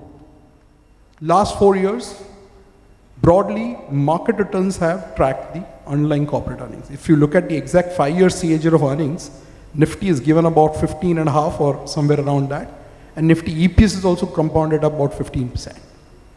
Our team expects next 2 years earnings compounding at about 14.5 to 15%. So even if you are a very conservative sort of an investor, broadly market should track the underlying earnings cycle, given that we are headed also into a phase where rates can come down a bit. Quantum of rate cuts one can debate, but the direction broadly everyone is clear about. And Gautam, you two have come back after meeting lots of investors. What are they telling you and balancing the domestic and the global? So Govind, it's quite natural to expect the level of interest in India to be very high, given that we've been performing very well in the last 3-4 years. One distinguished feature I noticed about my meetings, whether it's Asia or US or Europe, there's very little discussion now between India and China. And in my short career of doing this road shows or marketing trips for the last 12 years, I've noticed that in the earlier 7-8 years, almost, let's say if I'm meeting 100 funds, 30-35 funds would always discuss a lot on what is happening in China versus India, especially valuations, a lot of other risks. Last 1.5 years, I'm realizing there is hardly any mention of China, at least in my meeting discussions. It straight away boils down to stock ideas, sector views, because nobody is debating, whether to invest in India or not. It's a question of what you want to invest in India. So clearly, this also brings a lot of risk forward because markets have done well, earnings have done well, everyone is bullish, sentiment is positive, money is coming from all conduits, and that usually makes for a perfect case if you're a risk-averse investor to sort of bring the gears down. So since you mentioned it, and I'm coming to you, Sanjay, after this in a second, what's the question that people ask or would have asked, let's say, in your meetings with investors, which in some ways you want to transmit to people who are running companies? So see, first question, obviously, 6 months back, a lot of people expected elections to play a huge uncertainty kind of a role. Post 3rd of December, I think a lot of those fears have got abated, but elections are always difficult to predict. But at least I can notice that the concerns and fears around political uncertainty have died down considerably. Now the question is where to invest, because most of the sectors have done well. If you had asked the same question a year back and you looked at the spectrum of the sectors where potentially the valuations have a headroom and you would have gone and invested there, 12 months later you would have still felt that that was not a very prudent or a wise decision. And that is what market cycles make you do. In a bull market cycle, typically if you've seen, and you go back to 2003 to 8 cycle, 1997 till 2003, I think Sensex had done pretty much nothing. We were hovering around that 3,000 mark. The moment cycle started somewhere around 2003 to 4, I think FY04 was the first year of 8% GDP growth, that cycle. And earnings started compounding. People sold out in 2 years because a lot of stocks they've been holding doubled, tripled, quadrupled in 2 years. Only to see them quadrupling again from where they sold from 2005 or 6 to 2008. So we are, while no 2 cycles are exactly comparable, but broadly if you see some of the stocks, some of the sectors last 2-3 years, the market cap have compounded like in multiples. So that is one question uppermost in the minds of investors. How much more to go? Should we sell? Should we wait? Should we stay on the sidelines? And then, of course, you have gone through a period of 2.5 years of a rural consumption slowdown. So that is a topic which comes quite frequently. Because consumption, typically in India, it's a consumption-based economy. Your 55 to 60% of the GDP is PFC. And rural consumption dominates a lot of airtime in any discussion around consumption. So these are 2 broad questions apart from the usual valuations, right, politics, and crude and we'll talk about rural and consumption, consumer product consumption in a bit. Sanjay, so you're obviously benefiting from a lot of flows. So we've talked broadly somewhat on the demand side. So tell us about how life is on the supply side when it comes to managing flows and managing funds. So I think last couple of years, the biggest thing that we've seen and is on the earnings side, where the earnings have actually grown at a double digit. And this is probably one of the few emerging market countries where earnings have continued to report robust earnings growth. And do I believe that this would continue going forward? I think the next decade also holds promise. The math is very simple out there. So if you expect the GDP to grow at about 6 to 7%, with an annual inflation of about 4%, you end up with a nominal GDP growth of about 10 to 11%. Given the historical correlation between corporate profit earnings growth and the nominal GDP growth, it should not be difficult to see the corporate earnings to grow somewhere in early teens or mid-teens, assuming that the valuation sustain. This is what Mahesh had also indicated in terms of return expectation. That's where we end up with. Another question that keeps coming up is, look, India versus China, or India is trading at a significant premium to the emerging market. If you notice in the MSCI emerging market, China is a very big component out there. And in the last 3 years, China has got derated significantly. So if you look at India's valuation versus the emerging market ex-China, the valuations are really not that expensive. And typically when we are looking at India's valuation, you need to consider maybe 2 or 3 factors, whether it's the earnings growth, which is obviously there, we just spoke about. Another factor is in terms of the return ratios. If you look at the ROEs of the country or the index, post GFC, the ROE of the index kept on falling down, and it hit a bottom somewhere near COVID time. Post that, I think there's been a significant change in the capital allocation, and the ROE for the country as a whole has started improving.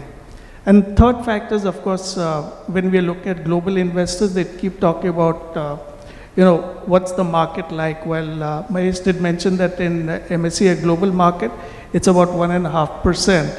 But if you look at the emerging market as a basket, you look at the depth of the market per se, India has probably become a very large economy. In terms of market capitalization, till yesterday it was the 5th largest. Today it's overtaken Hong Kong. It's a large market out there. There are about 450 stocks which are in the investment radar of the FIs because they are more than $1 billion market capitalization.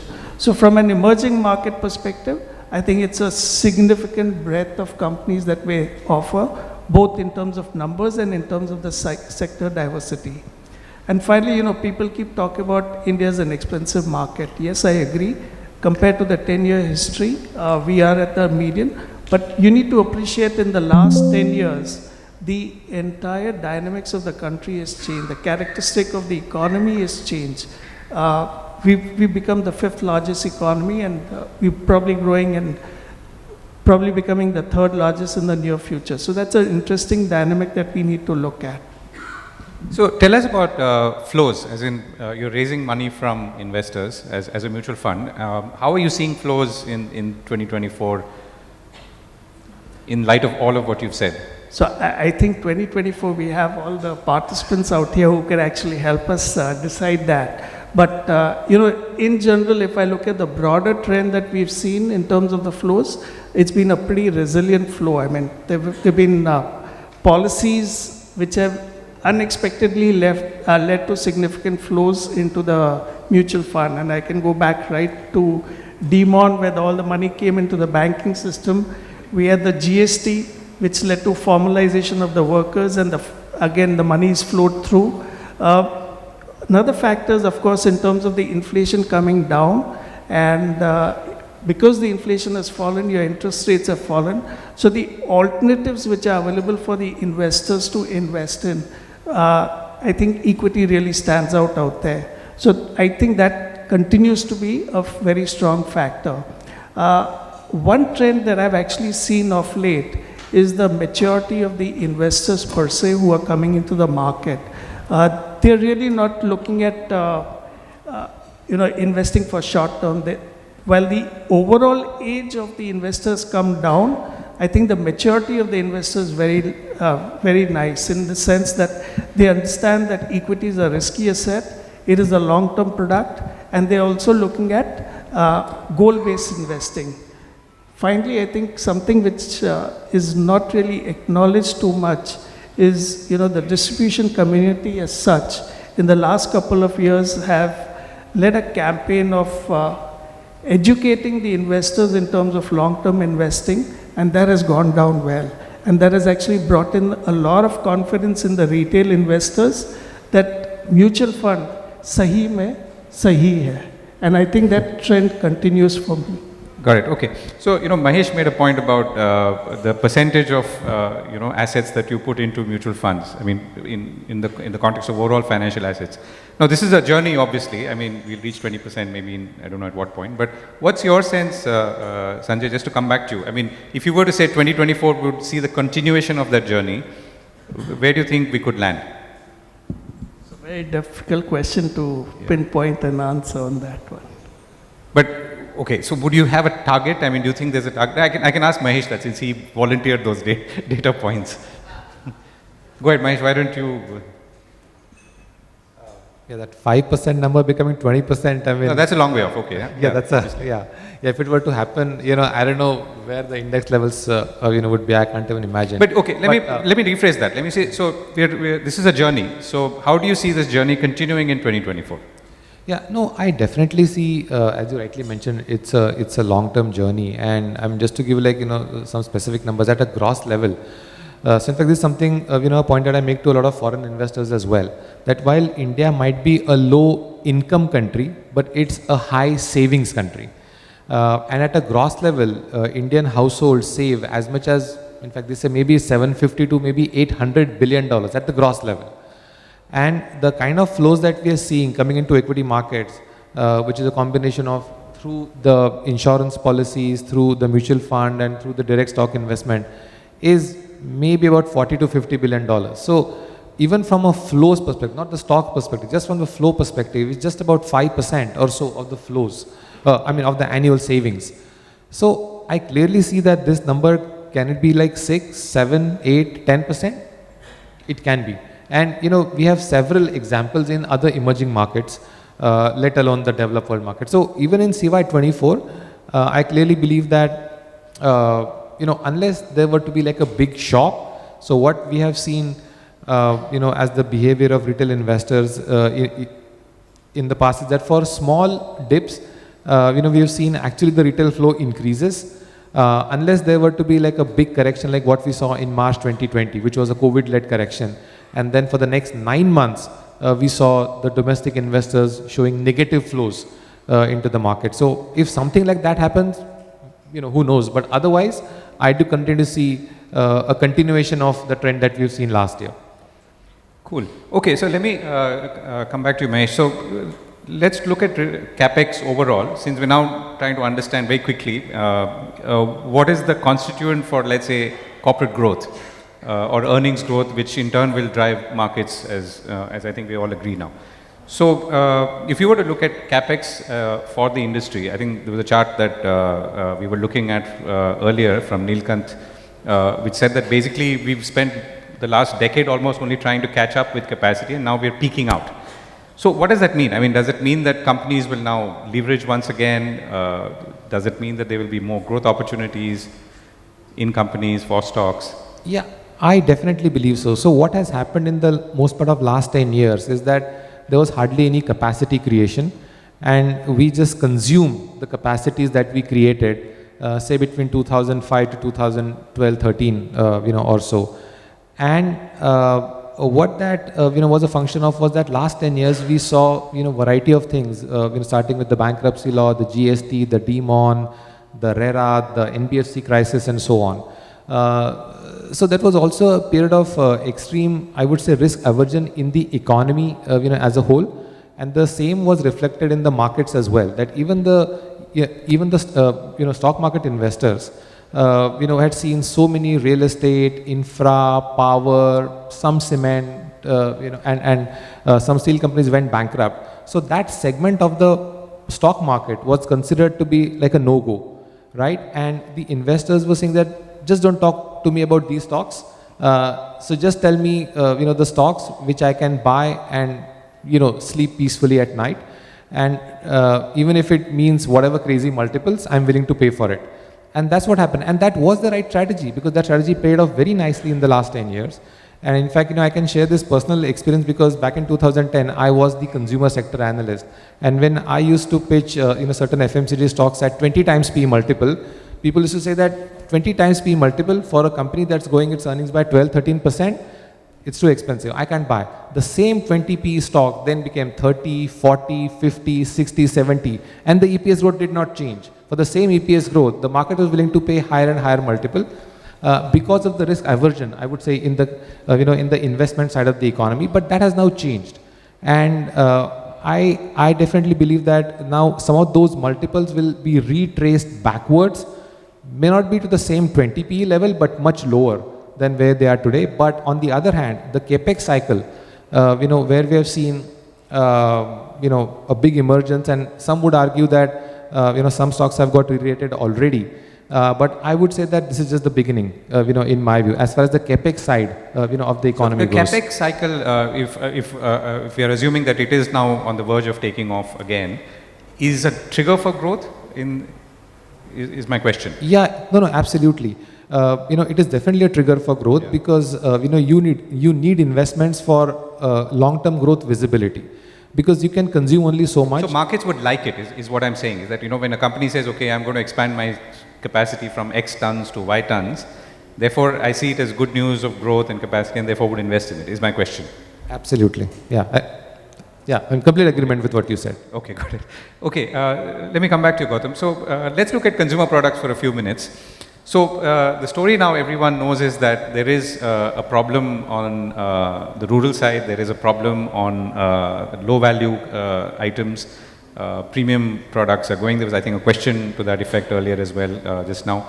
So give us a sense on how you are seeing it, and obviously I know your lens is very sharp, which is a good thing. You're saying that, okay, what is the stock that I can buy, rather than what's the problem that the sector is facing. Go ahead. No, see, we've overhyped consumption, at least in the stock markets. The reason I say that is, if you look at numbers and you look at the trailing data, because future is always rosy for every stock in India.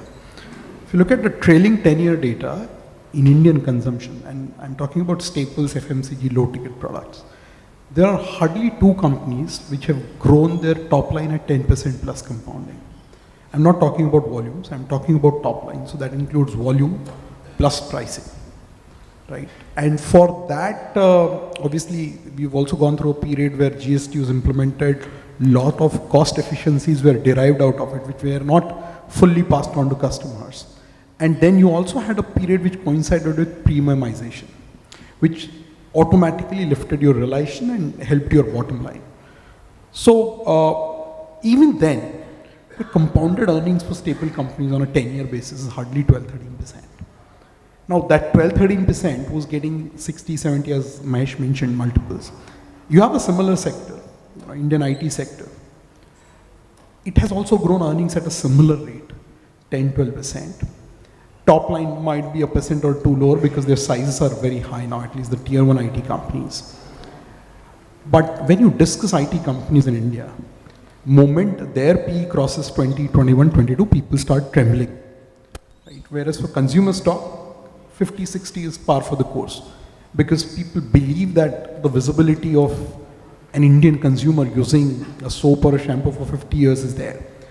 Now, one thing you have to notice is, in last 15 years, the penetration levels of a lot of categories have gone up significantly. And my own thesis is that once your category crosses 80-85% penetration, it's practically dead from a growth point of view. There are many such examples. You have detergent, soaps, toothpaste, n number of categories where penetration used to be 60-70% in 2005 to 10 era. Different categories crossed that 90% barrier. Some have even reached 95-100 also. The moment they cross that barrier, the growth slows down dramatically. So when you say 95-100, is it percentage of population? So it's very funnily defined in India. If you use a soap once in 6 months, you're a penetrated customer, right? So everyone's trying to imagine what that smells like. I used to look at this data very carefully when I was in my first job as a sales guy in PNG. So I, out of curiosity, asked the Nielsen fellows that point of time. So that's how they explained. But be that as it may, as long as you are making the same error for every category, you are comparing like to like. So your penetrations have gone up. That has killed the growth. At some point of time, growth will obviously come back because rural tend to be more cyclical in nature. The second element is some of this blame also rests with the companies themselves because I think our companies haven't innovated enough in the last 10, 15 years. 20, 25% margins, 70, 80% ROEs, everyone has become entitled to that. So when you get used to those kind of margins and return ratios, you take eyes off the innovation gear.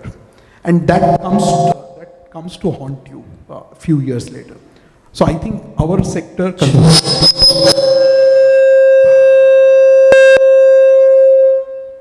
that sector is passing through that phase. But definition of consumption has evolved. 15 years back when we were tracking consumption sector, it used to be 14, 15 stocks, 10 FMCG stocks, 3, 4 retail stocks, and maybe some paint or some liquor stocks here or there. Today you are in a situation where staples has receded into a background and a whole new ocean of discretionary consumption has evolved. You have lifestyle, retail, jeweler, hotel, QSR, paints, like 10 subcategories. And today, I want 5 consumption analysts in my team. I have just 1. Because the traditional way of looking at consumption has changed in India. And as your per capita grows from 2,500 to 4,000 or 5,000, whenever it happens, obviously the incremental dollars, people are not going to buy more soaps or shampoos.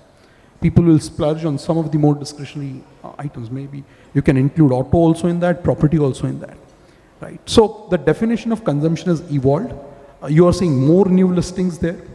That itself necessitates more resources devoted to that space.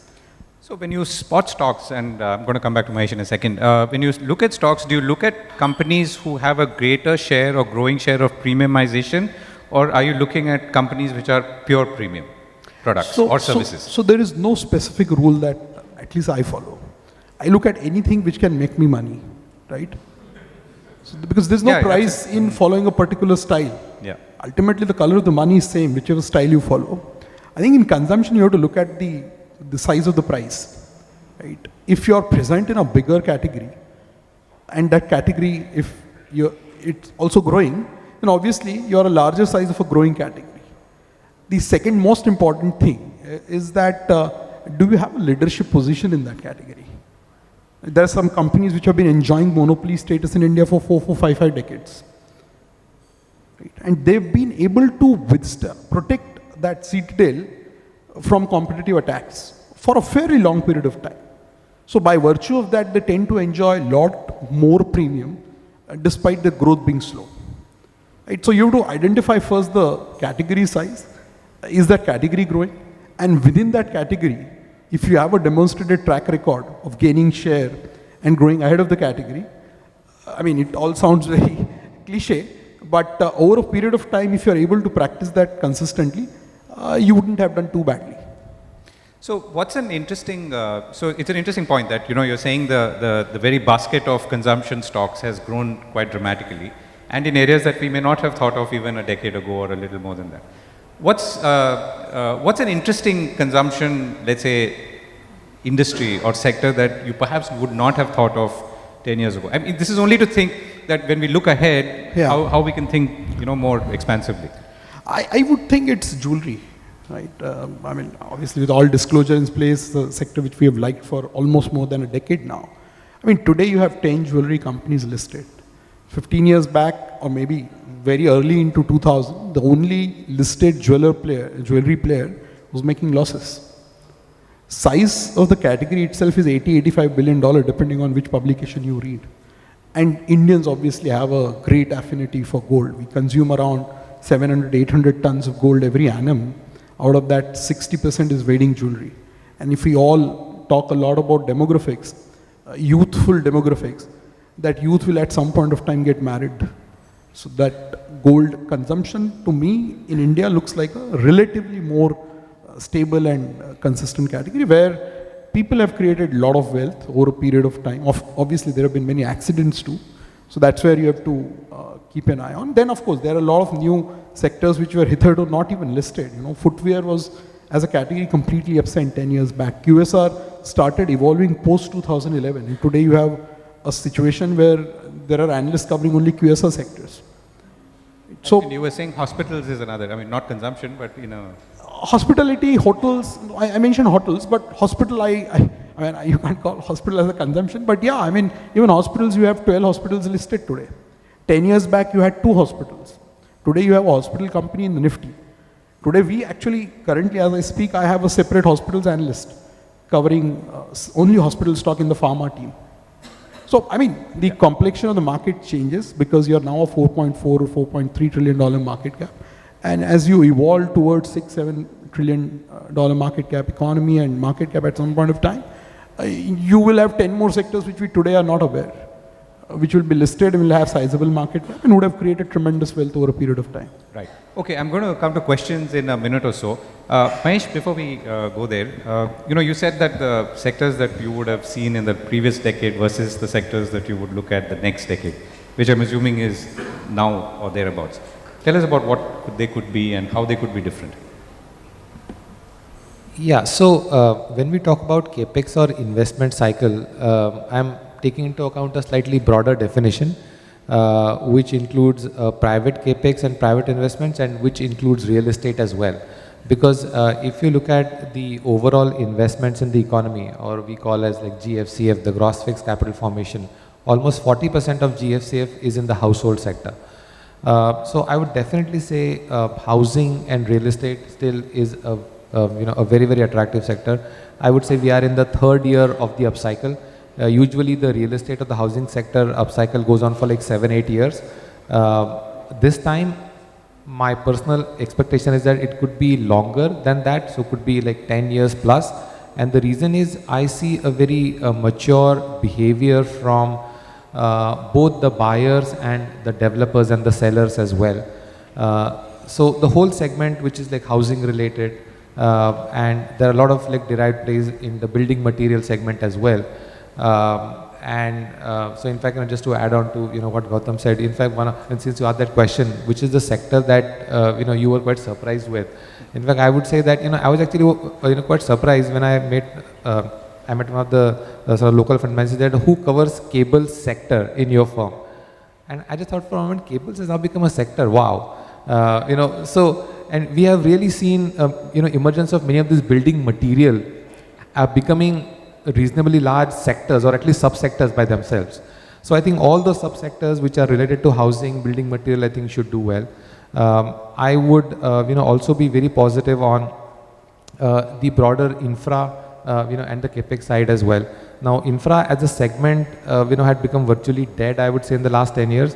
But now we are seeing re-emergence of, airports companies, and ports companies, and in the broader infrastructure space there are a lot more that one can think about, and also on the manufacturing side. So whether you talk about like China Plus One, PLI, which I think is now driving the re-emergence of the manufacturing sector as well. So a whole bunch of ideas to look at in my view.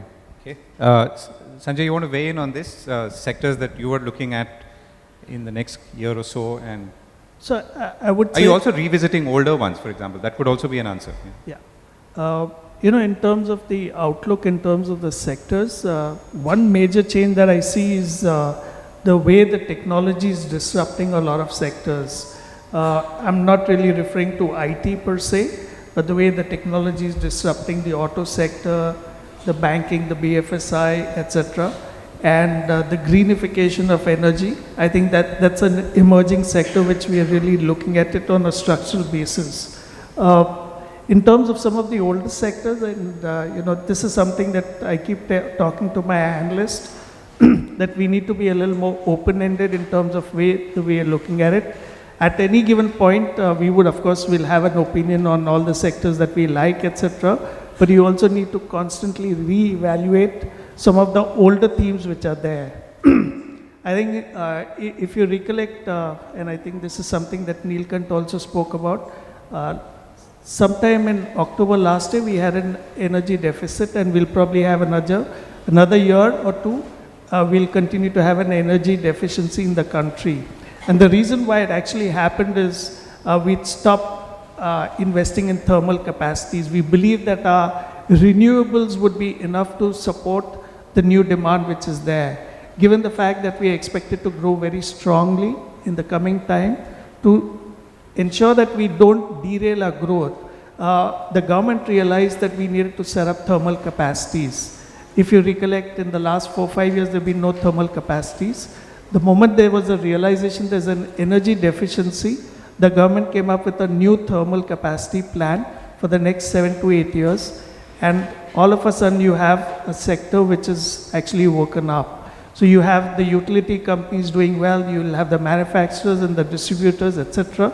The entire value chain coming through, which is really tying up to maybe the engineering side and the services. So those are the sectors which are really emerging and coming out. Right. Okay. So we're running short of time. Any questions from anyone for any of the panelists?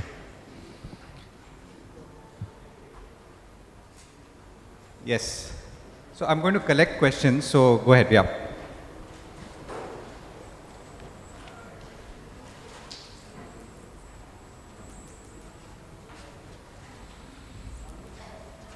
Yeah, just keep talking. I think then it will come on. Hello. Yeah, Vikram here. So I have a questions to all the panelists. This is questions, or I would want a confirmation from the panelists. So I am firm believer that we are into an era where we can see a exponential growth in the equity market. To make this statement, there are a couple of things. Now, if I have to say, the investor base has grown almost 30% over the last 1 year. And if you see the larger picture, in the last 5 to 7 years, we have almost doubled there. And if we say the government is also doing good, Indian economy is also doing good, the GST collection is almost 150 plus.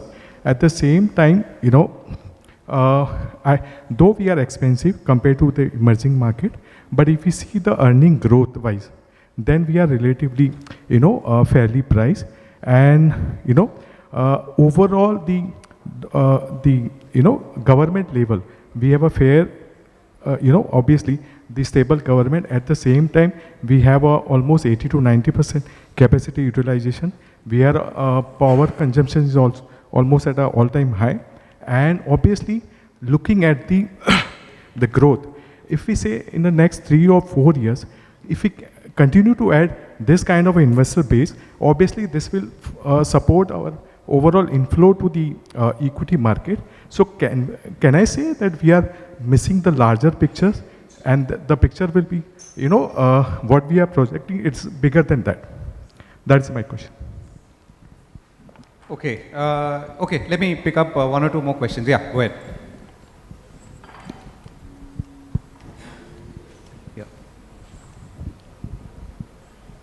Hi, I have 2 set of questions, one for Mahesh.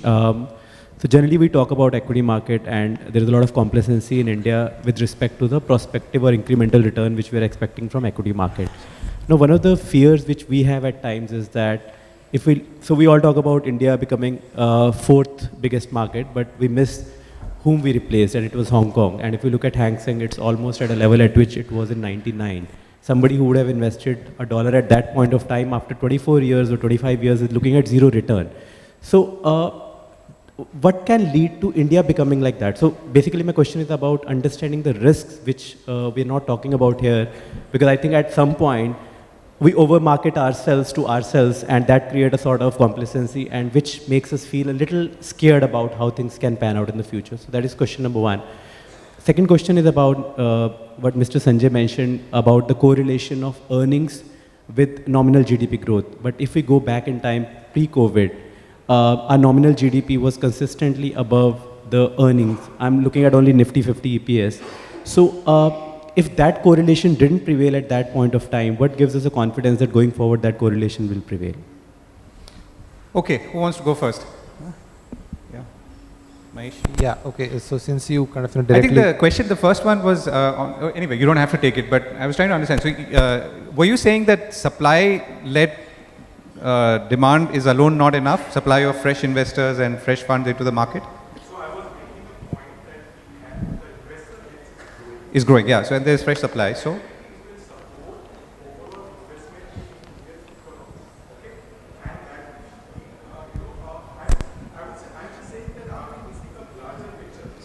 okay. I'm not quoting any number here, but I would say like, Nifty currently we are at 22. Okay. So I'm seeing that, next 5 years, extraordinary growth. Got it. Okay. Yeah, you'll also, okay, you'll answer that. Yeah, go ahead, Mahesh. I will take the question raised by this gentleman, as to are we like over marketing ourselves, or in a way, like what are the risks? Are we believing our own hype? Yeah, are we believing in our own hype? I think, so I would, answer this question in two ways. One is, I think it's a very valid question. What I think is definitely going to be a key risk factor is our own expectations.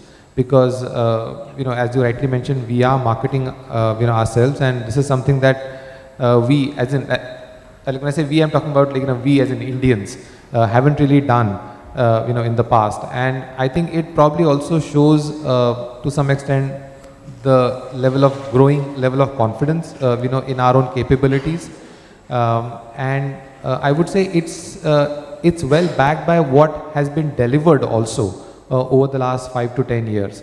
But your question is valid. I would say that the big risk factor is the complacency, because given where the markets are, the expectation levels are high.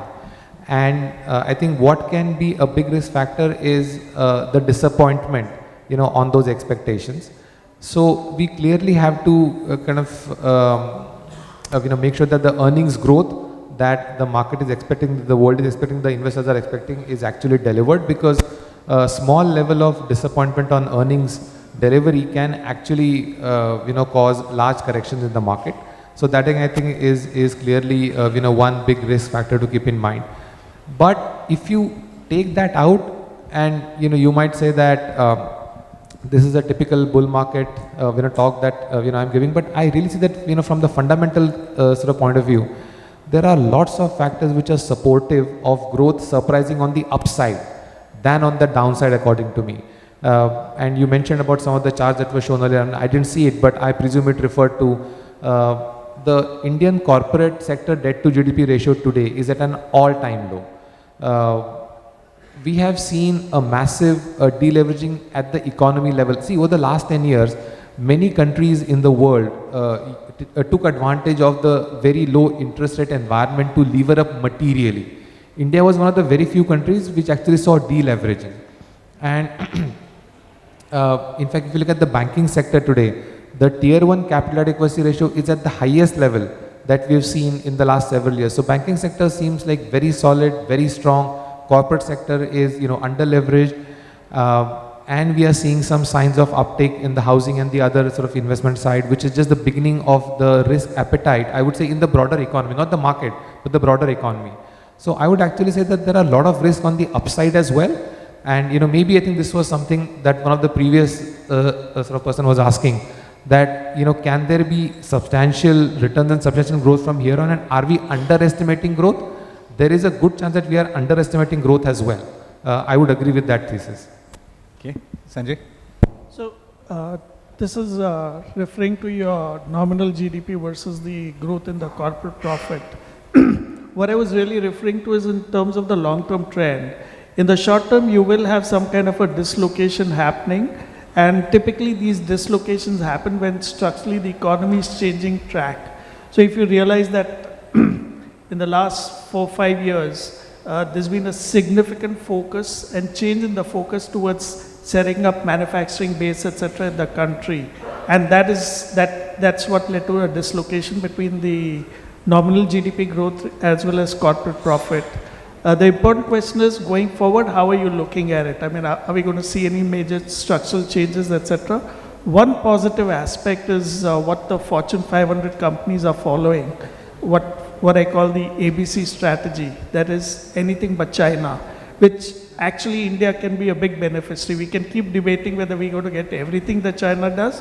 Even if we get a fraction of it, I think that can be a significant thing, significant upside that we should be looking at. And that's the actual agenda. if we're going to see a disruption in any of the policies that we've seen, whether it's in terms of PLI, defense offset, railways, capex, then we might see a dislocation. But my sense is, at least at this stage, the foundation has been laid out for your nominal GDP and the corporate profits to track effectively. Let me just take up that question on the mutual fund folio. See, if I remember correctly, there are 3.6 million unique folios in the mutual fund side, which is approximately 2% of the equity. And there are about 6% of the Indian population trading directly on the equity. And I'm not getting into the PAN card and the UPIs, etc., which is a much larger number.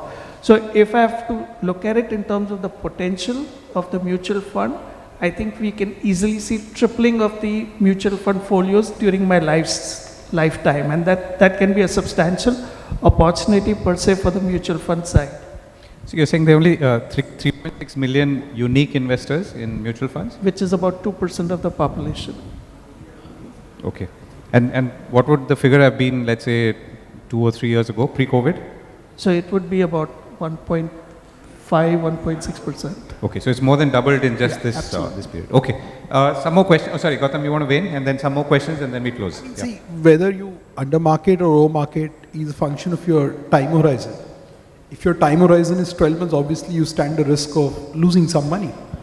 But if your time horizon is 5 years, and if you believe that this 4.5 trillion economy or whatever, 3.6 is moving towards 7, 8 at some point of time, and generally, like we discussed, corporate earnings have always followed the markets have always followed the corporate earnings. Over a period of time, they've converged. If you believe that 8 trillion, 7 trillion economy number, and even if we average around 90 to 100% of the market cap and don't go into a bubble territory, there is still a lot of money to be made over a 5-year period. So I would still say with a lot of caution at my command that the best is still ahead as far as equities is concerned. Okay. Any more questions? Yes. And then I'll come to you. Yeah. This is for Mahesh and you can also. So see, when we heard Neelkant also, he spoke about the fact that, especially in the US, on the one side you see that the fiscal deficit numbers are high, their debt to GDP is increasing, and the point which he made was that if that is the case, you'll most probably will see a QE easing, because ultimately they have to go and buy debt on the one side, and that will be positive from the India point of view. So my point is that what really happening in India and the India savings and investment into the equities, I think is well taken by everybody. There's hardly disconnect in that sense. But when it comes to foreigners, who will ultimately be another important source of capital, if you really want to have that kind of a growth. On one side, you have this particular analogy that ultimately the money will flow, because ultimately they will have a QE and that flow will come to the emerging market and will be the beneficiary of that. On the other side, if that is going to be the case, then obviously there is a bigger global challenge for US and the entire savings, right? They are the biggest hedge fund manager in this entire ecosystem where entire money flows to one place and then they reinvest into the rest of the world. In that sense, you do see any risk from that point of view that if de-dollarization or the dollar himself becomes a problematic case, how will you see? And I'm talking about say maybe 1 to 2 years, because it's not easy to just say what will happen in next 3 months and 6 months. But if US GDP is at 150% and they're having a 9% fiscal deficit number, do you really want to have dollar as your asset and then recirculate that money in dollar terms? Got it. Okay. Yeah.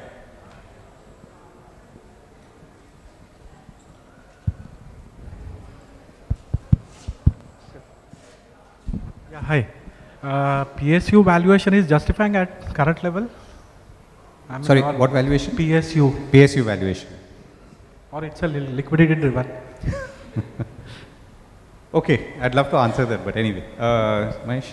Yeah, so if I take the first question first, so what you're referring to is, basically, some global problems, and you're basically, what you're talking about is, the US dollar, comes under some kind of a pressure or some kind of problem because of fiscal deficit and debt to GDP in the US, etc. No, I think so that kind of an environment, I mean, we have to evaluate to what degree that problem is. But if it were to be like of a very, very severe nature, and we are looking at something like some large, maybe some large sort of PE funds or some global funds are going bust, or some banks having some huge issues, etc., then it's a different matter. Then we're talking about something like a global financial crisis kind of a situation.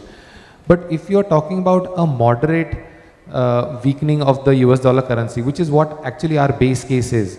So if you think that we are in an environment where the US dollar as a currency sort of weakens in a moderate way, I would say that's actually a positive for from the flows perspective for emerging markets in general, and India in particular. And if I were to just put some of the flows in perspective, see, last year in CY23, the Indian market saw inflows from foreigners, the net inflows to the tune of around $20 billion. That's actually a very small number, according to me. We used to see this kind of inflow of $20 billion per year back in 2010, 11, 13, 14, etc. Since then, so over the last 10 to 15 years, the size of the Indian market has become almost like 3 times or 4 times. The GDP has grown to almost same level. It's not just that. If you look at the AUM of US-based equity mutual funds or sort of various asset management, that has also grown 4 times. So the kind of flows that we've seen last year is actually, if you put in the context, is 1/4 of what it was back in 2010 to 2014 kind of a scenario. So I would actually not be surprised that the foreign net inflows this year in India double to 40 or maybe even triple to 60. That's not as high a number as one might think, because one has to put that number in the context of market caps, GDP, global AUMs, etc. And it is not a very large number. So yeah, so once again, I would say that in case of a global calamity, it's a different matter. But as things stand today, we're talking about like soft landing, etc. We can actually see much larger foreign flows this year than what we saw last year. And it also goes back to the point you made about meetings in Davos, right, with a different kind of class of investors and so on. See, the thing is, just to add on, over the last 10 years, a lot of global investors have taken very large positions, on China. And India, as I mentioned, was a market that could have been easily ignored, and people ignored it. But I think the size and scale of the markets have come to a level where I don't think it's a market that one can easily ignore, especially in an environment if the dollar is going to be weaker currency. That's the point. PSU stocks, do you want to respond? Without getting into stock specifics, just 2 things. I mean, PSU index, there is something called as a BSE PSU index. It gave you negative returns over a 9-year period between 2012 to 2021.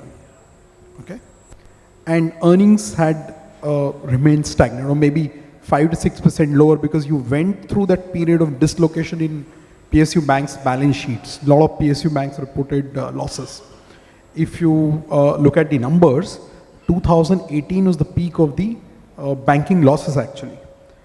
The total 11 financial companies in Nifty, they made a profit of just 45,000 crores in FY18. As we are about to close FY24, the same number has reached 2.5 trillion. And estimates on the street suggest, our own estimates suggest that we are approaching a mark of 3 trillion profit from just 11 financial companies which are present in Nifty. Just to get a perspective on that number, 5 years back, FY20, the total Nifty profit was 3.4 trillion. In 2025, just 11 companies will make 3 trillion profit. As far as PSU is concerned, 2021 to 23, because 24 is yet to close, 2021 to 23, the PSU profit pool tripled, right? It tripled after going nowhere for 9 years. And between 100 to 300, because it's tripled, out of the 200, 50% came only from PSU banks. Rest 30% came from metals and then everything else, utilities and defense, because they are PSU heavy sectors. So if you are evaluating PSU from a lens of where they were 10 years back, obviously the multiples have gone up. there is a lot of euphoria in some segments of PSU pockets. Anything which has any connotation with a defense, railways, those stocks have flown 5-6 times in the last 1 year. Obviously, from where you started, the valuations look much, much richer. But who's to say that this valuation cannot sustain? If you have a period of 5 to 10 years of policy stability, policy momentum continues, and investments in infra, manufacturing, capex, PLI, export continues. See, one thing which has changed, in my view, as far as PSU banking is concerned, the quality of underwriting has improved dramatically thanks to a lot of reforms which have happened. Whether it is IBC, the GST, a lot of promoters have seen their assets getting squeezed because of IBC. So today when a promoter walks into a bank branch or a banking corporate branch to take a loan, he thinks 10 times before taking that loan. And obviously banks have also become wiser from the earlier experience, which is why today, as we speak, there are 5 to 6 PSU banks which have already reported a ROE last year, a year before that of 14 to 15%. Expectations are some of them will report 17-18% ROEs, right?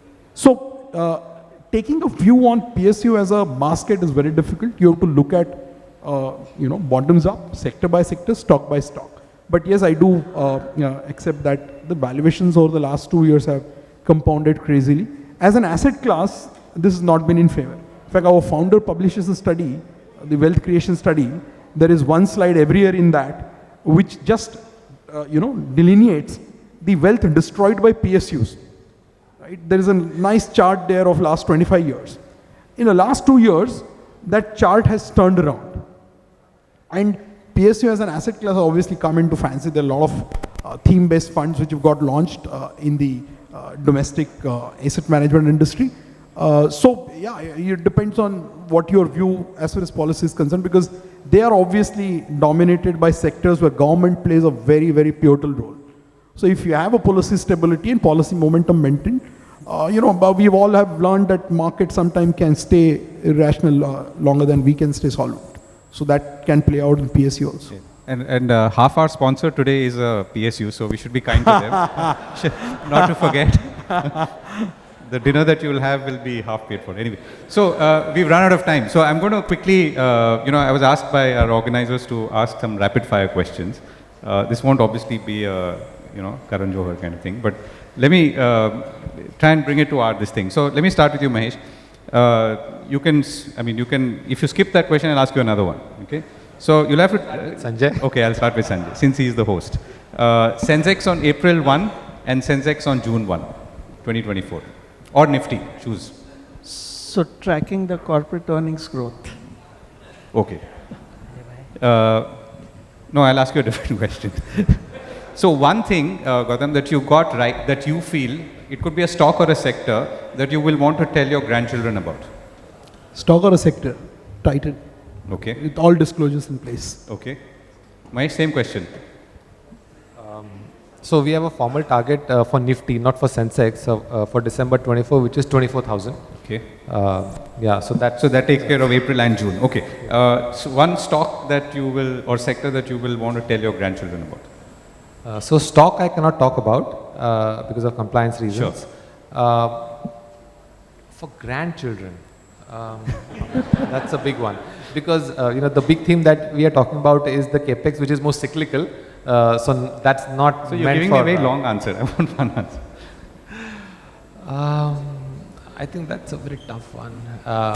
To be honest with you. Okay. So let me ask the other one then. What's the mistake that you made in picking a stock or sector which you will not tell your grandchildren about? So yeah, that I can tell.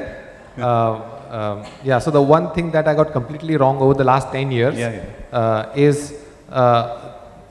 This whole rise of FMCG and consumer multiples, which I got completely wrong because I was an analyst myself. Yeah, so that's now the mistake that I'm now correcting, by actually saying that this, those multiples should now come down and, the ones on the capex side should go up equally strongly. Okay, let me give both of you the opportunity to answer that. Sanjay? So I think not reading the balance sheet and investing was the biggest mistake, and that's something that we've corrected. Okay. Gautam, last word. lots of mistakes. We can spend the whole evening discussing that. But I mean, the foremost that comes to my mind is not having spent enough time understanding commodity cycles. Commodity cycles. Yeah. Okay. Okay, we've run out of time completely. Thank you so much. I'd love to sum up, but I think we've got a fair degree of, or a fair idea of what we've spoken about. I think the overall, obviously the outlook is bright. We seem to be now going and looking ahead of maybe June or July for the year. We've clearly, it's clear that there is a capex cycle that is about to start. The capex cycle itself will be a growth trigger. I think we've also become smart about the way we look at sectors which will clearly grow versus sectors that may not, though they will continue to do well. We've already talked about examples in consumers. We've also looked at what the flows are looking like, which is very positive. The most important, one of the more important points is obviously the gap between financial sector assets devoted to equities versus the opportunity that there is. And I think that there is a huge opportunity and runway still to go. On that note, thank you very much.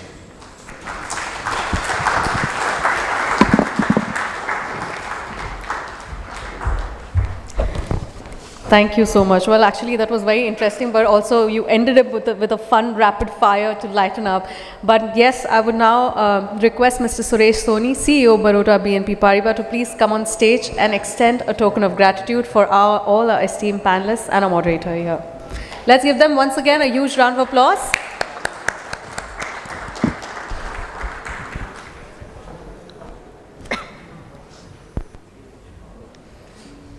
And meanwhile, I hope that you all are still tweeting and talking about the sessions that are happening and are using our hashtag, that is BBNPP Konnection, and on all the social media platforms that you use.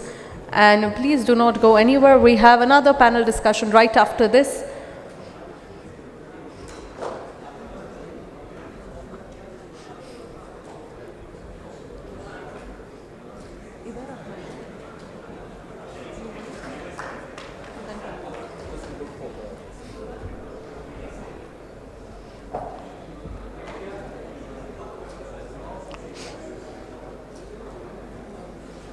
Thank you so much.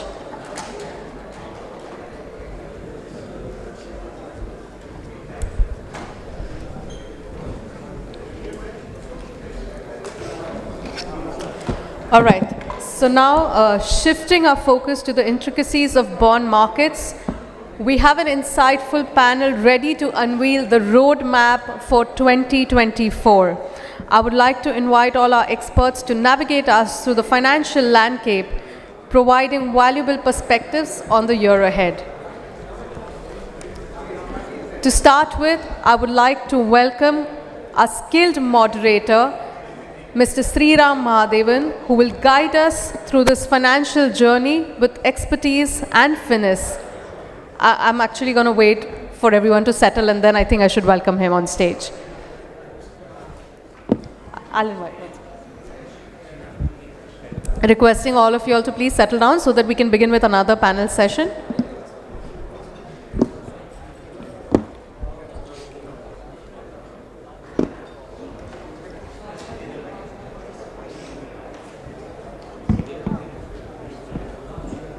I'll wait for everyone to settle so it's easier. All right, thank you. Yes, like I well mentioned, our skilled moderator, Mr. Sriram Mahadevan, who will guide us today through the financial journey with expertise and finesse. Mr. Sriram Mahadevan is Principal Endowment Investment Group at Azim Premji Foundation, which manages assets across asset classes. The endowment oversees economic interests of about $30 billion and is mandated to support the initiatives of Azim Premji Foundation for Development, an operating NGO, and Azim Premji Philanthropic Initiative, a grant-making NGO. He has been in the present function since 2013, prior to which he was a part of the Wipro Treasury for 2 years. He has an overall work experience of about 30 years in the financial sectors, and prior to joining Wipro, he's worked with Dalal and Brocha, DSP Merrill Lynch, and Wealth Advisors. Mr. Sriram holds a charter from CFA Institute, US. Please give him a huge round of applause and welcome him on stage. Joining the panel discussion, we have Mr. Prashant Pimple, Chief Investment Officer, Fixed Income Baroda BNP Paribas AMC. Mr. Pimple is the Chief Investment Officer at Fixed Income at Baroda BNP Asset Management, overseeing fund management, fixed income research, and team governance. With over 22 years of experience in financial services, he previously served as CIO Fixed Income at JM Financial Mutual Fund and worked extensively with Nippon India Mutual Fund, Fidelity, ICICI Bank, and SIDBI. Mr. Pimple holds an MBA from Jamnalal Bajaj Institute of Management Studies and is a commerce graduate from Sydenham College. He also carries the title of ACTM from the Institute of Chartered Financial Analysts of India. So please welcome Mr. Prashant Pimple. Next we have joining Mr. B. Prasanna, CFA, Group Head, Global Markets, Sales, Trading and Research, ICICI Bank Limited. He oversees economic research, trading and sales of treasury projects. Joining in November 2016, he was previously CEO of ICICI Securities Primary Dealership. With rich experience in Indian financial markets, Mr. Prasanna has played key roles in RBI, SEBI and FMMDA committees. Holding top positions in market bodies, he is currently director on the board of ICICI Securities Limited and chairman of ISEC PDA, a chartered accountant and cost accountant. He is also a CFA Institute member. Please welcome Mr. B. Prasanna amongst us. Next we have Mr. Madan Sabnavis, Chief Economist, Bank of Baroda. He is a seasoned corporate economist with diverse experience since 1987. Holding a postgraduate degree in economics, he's worked in the fields of development banking, commercial banking, engineering, and credit ratings. With interests in human behavior, politics, and social systems, he has authored 4 books and published over 2,500 articles. Additionally, he serves on the committees for SEBI, IIBEF, and has chaired committees for BCCI and IMC. Please put your hands together and welcome Mr. Madan Sabnavis. And lastly, we have joining us on stage Mr. Manish Wadhwan, Head Global Treasury, Tata Consultancy Services Limited. He leads Global Treasury at Tata Consultancy Services, overseeing operations in 25 countries. With 28 plus years in Indian financial markets, he's previously served as MD and Head of Fixed Income at HSBC India. Mr. Wadhwan, former chairman of PDAI, has a strong track record in risk management, including serving on the RBI Derivatives Committee from 2013 to 2014. Let's welcome Mr. Manish Wadhwan on stage. I hope that you enjoyed this panel discussion, and over to all the panelists and a moderator. Thank you. Welcome everyone. Last panel of the day. It's always a tough one. Just to kind of add, at least 3 of these panelists, right, have been there to some extent when the bond markets were born. Because bond markets in India were largely born after 1991, when the fiscal dominance ended. Right? When fiscal dominance ended, when this backhanded arrangement of private placement ended, that's when bond markets actually started trading a lot more in India. We have celebrated bond markets trade for 300 crores in a day to what we are today. I guess some of them, for those who believe bond markets today are volatile, at least 3 of them have seen call rates at about 200%. They have seen treasury bill yields of about 25-26%. So I guess it's just that we saw an 18-year period where we didn't have much of a volatility. It was a volatility-less period for the last 18 months. So I guess it's quite sometimes it's quite challenging to pose questions which are to a panel like this. Madan, it's been a very tricky, tumultuous time over the last about 3-4 years, and predictions have never been easy. Right? We've had a phase of developed markets. At least academically, we've started reading about risk-free bonds. They became return-free risk for considerable time before the curve asserted itself. So wanted to understand, it's been a very challenging period from a macroeconomic point of view for most of the developed markets. I wanted to understand how complicated was prediction in these phases, and what's your take? No, in fact, if you look at the way in which projections were made for the world economy for 2023, I think all of us flopped quite badly. I remember when we started off, we all said there's going to be a hard landing, there's going to be a serious recession. And of course, with a bit of this schadenfreude, we said, look, India is much better because we're going to do very well and the world is going to suffer. But today what we have seen is that it's been a soft landing, and economists are very quick to turn around. I think that's where we are fast. So we said that, okay, all the economies are not doing that well. US has done much better than what was expected. We're talking of growth of around 2.5% or so. I think with the exception of Germany, we're not really talking of negative growth in any of the developed economies. And I think just as what economists tend to do, you start making prognosis for the coming year. So I think now the view is generally that, things are going to be tough in 2024. Things are going to slow down now because we have seen quite a bit of investment which has taken place in the West, notwithstanding the fact that the Federal Reserve has increased interest rates. Companies have been using their own funds for that particular purpose, and therefore the economies have done better. But that will not be the case in 2024, and therefore there is going to be a case of a major slowdown. Of course, I think one is cautious. We're not talking in terms of negative growth, but definitely something from 2.5% has come down to more like 1.5 to 2%. And India, of course, will be different. And as we have seen that projections indicate that we may be above 7%. We had Bank of Baroda looking at 6.75 to 6.8%. We'll be a bit more conservative. But I think fundamentally because we are a domestic-oriented economy, we could probably buck the trend and continue to do well. Though there are inherent problems, which we can talk a bit later.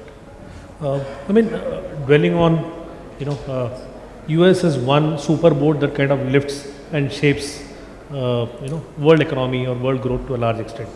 Just need to understand, we have seen a phase of US go through fiscal expansion coupled with a very tight, fast-paced monetary contraction, right? How complicated does this kind of math of monetary contraction with fiscal expansion shape for asset classes in developed markets, and especially in US?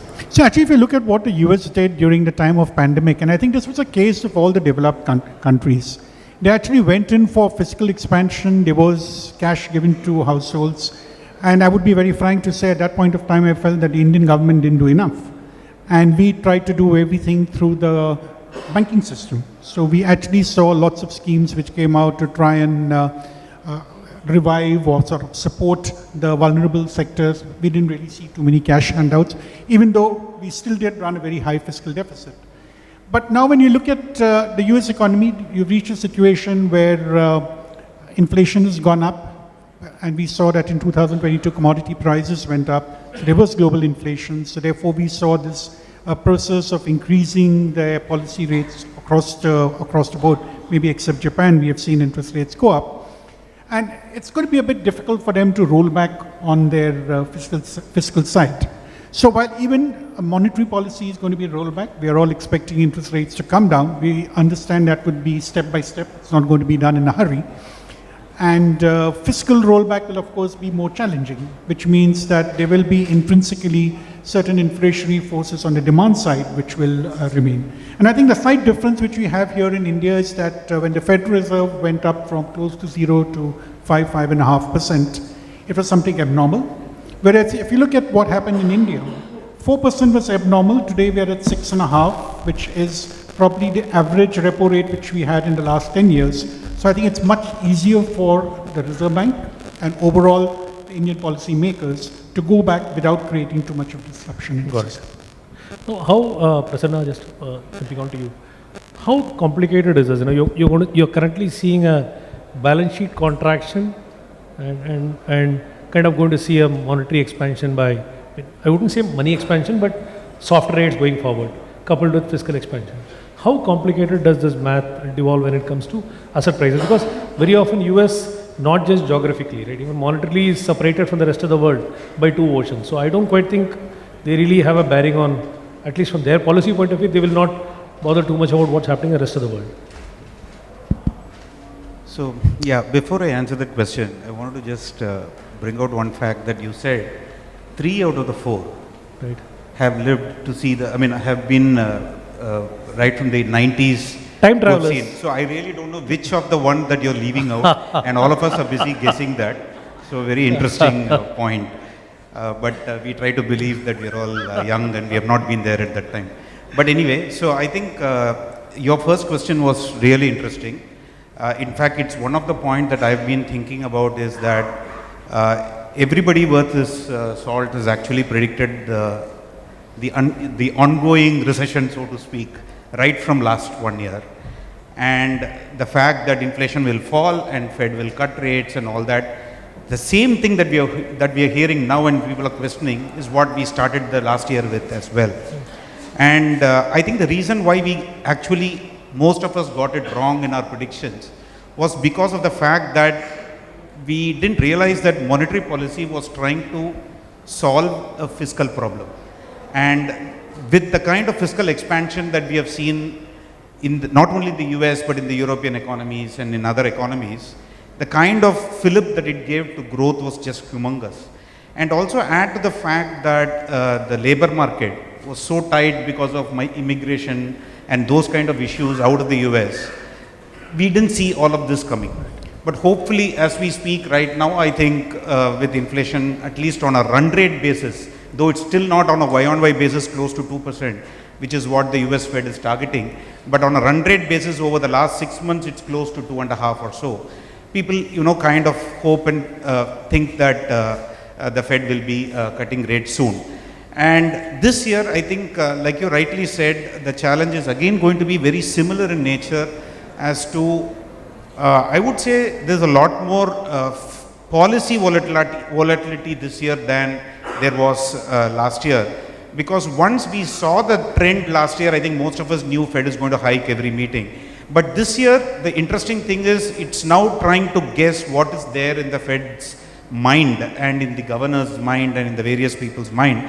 Because at some point of time, they have actually evinced concern on the higher for longer theory, which basically means that if they keep interest rates longer just because inflation is higher, it's going to hit you at some time. So there is a concern that interest rates are higher. And that came in for the first time in the December policy, and that's why the markets have kind of reacted the way it has reacted. Maybe the markets took a mile while Fed was trying to give an inch. You can try to argue that way. But I think this year is going to be very key with respect to when the Fed starts cutting rate, how much does it cut, and what does it do to QT. I think the answer, according to us, is going to be that they start sometime in June. Not before that. The market is pricing sometime in March or maybe May. And I don't think they are going to cut as much as what the market is pricing in. Maybe if you take a 2-year period, market and the Fed can be very close to each other. But the market is front-loading a lot more cuts than what is reasonable. And QT, I think, is also a valid concern. They might probably bring it, start easing, or rather bring down the QT much earlier than what we originally thought. So yes, there are a lot of pulls and pressures on opposite directions. We can discuss as we go along, but I think it's not an easy call to take on asset prices. But maybe I think I've spoken too much right now. I'll come back and give my comments later. Yes. No, since Prasanna has spoken of QT, I think this is very interesting because when we had the panel discussion on equities, we're talking in terms of lots of funds coming into India, and instead of 20 billion, we can get 40 billion. We should remember that when we got high amounts in 2011-12, we had QE going on. That's right. Now that easy money is no longer going to be available, and I think all countries will have to fight for that particular side. It's not a case of saying that, okay, now things are different, we're going to get large quantities into Indian markets. Absolutely. So Manish, jumping over to you, impact on asset prices, because at the end of the day, I guess you're in a corporate role, so obviously you have to take sharper calls on USD, right, and other DM currencies. And I'm reasonably sure you manage much more currency risk than anyone here in this hall. So I just need to understand your 2 bits on how you're looking at things. Thank you, Sriram, and thanks, Suresh, for inviting me here.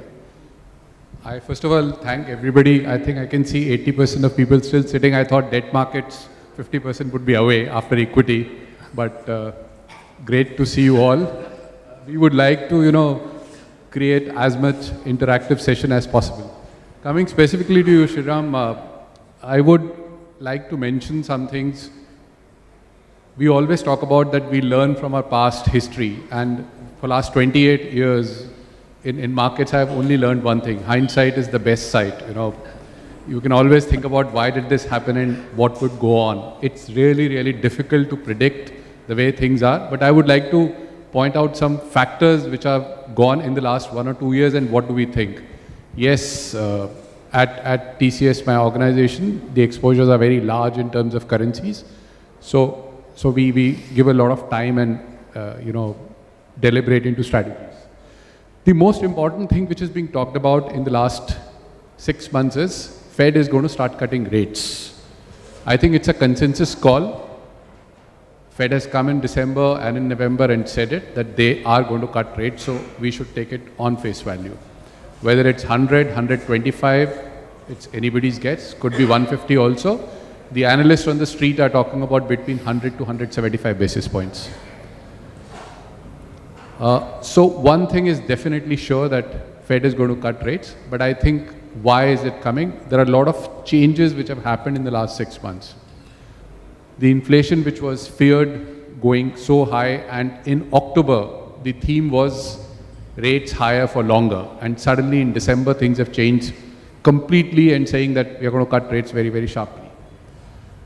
But the other things what we are missing out is there is going to be a competitive rate cutting cycle across the world. So expect rate cuts from BOE, maybe belatedly, and Eurozone also. So interest rate differentials will not make much difference.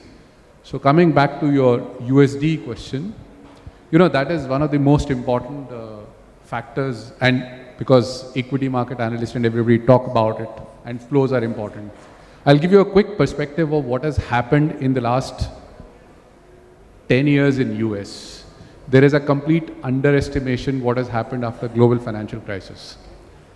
The US economy has turned on a very, very different corner, and we are seeing something called, it's on Bloomberg, lot many articles come up, US exceptionalism.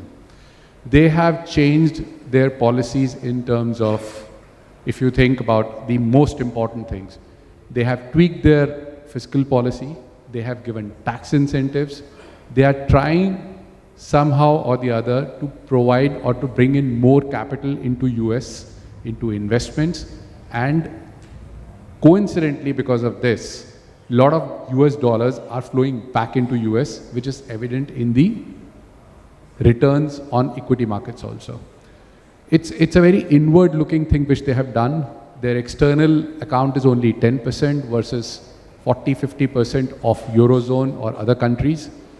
So there is a complete misconception about this fact that, US is lesser powerful today. I think post GFC, they have changed track so drastically that that's a far, far resilient, superior economy.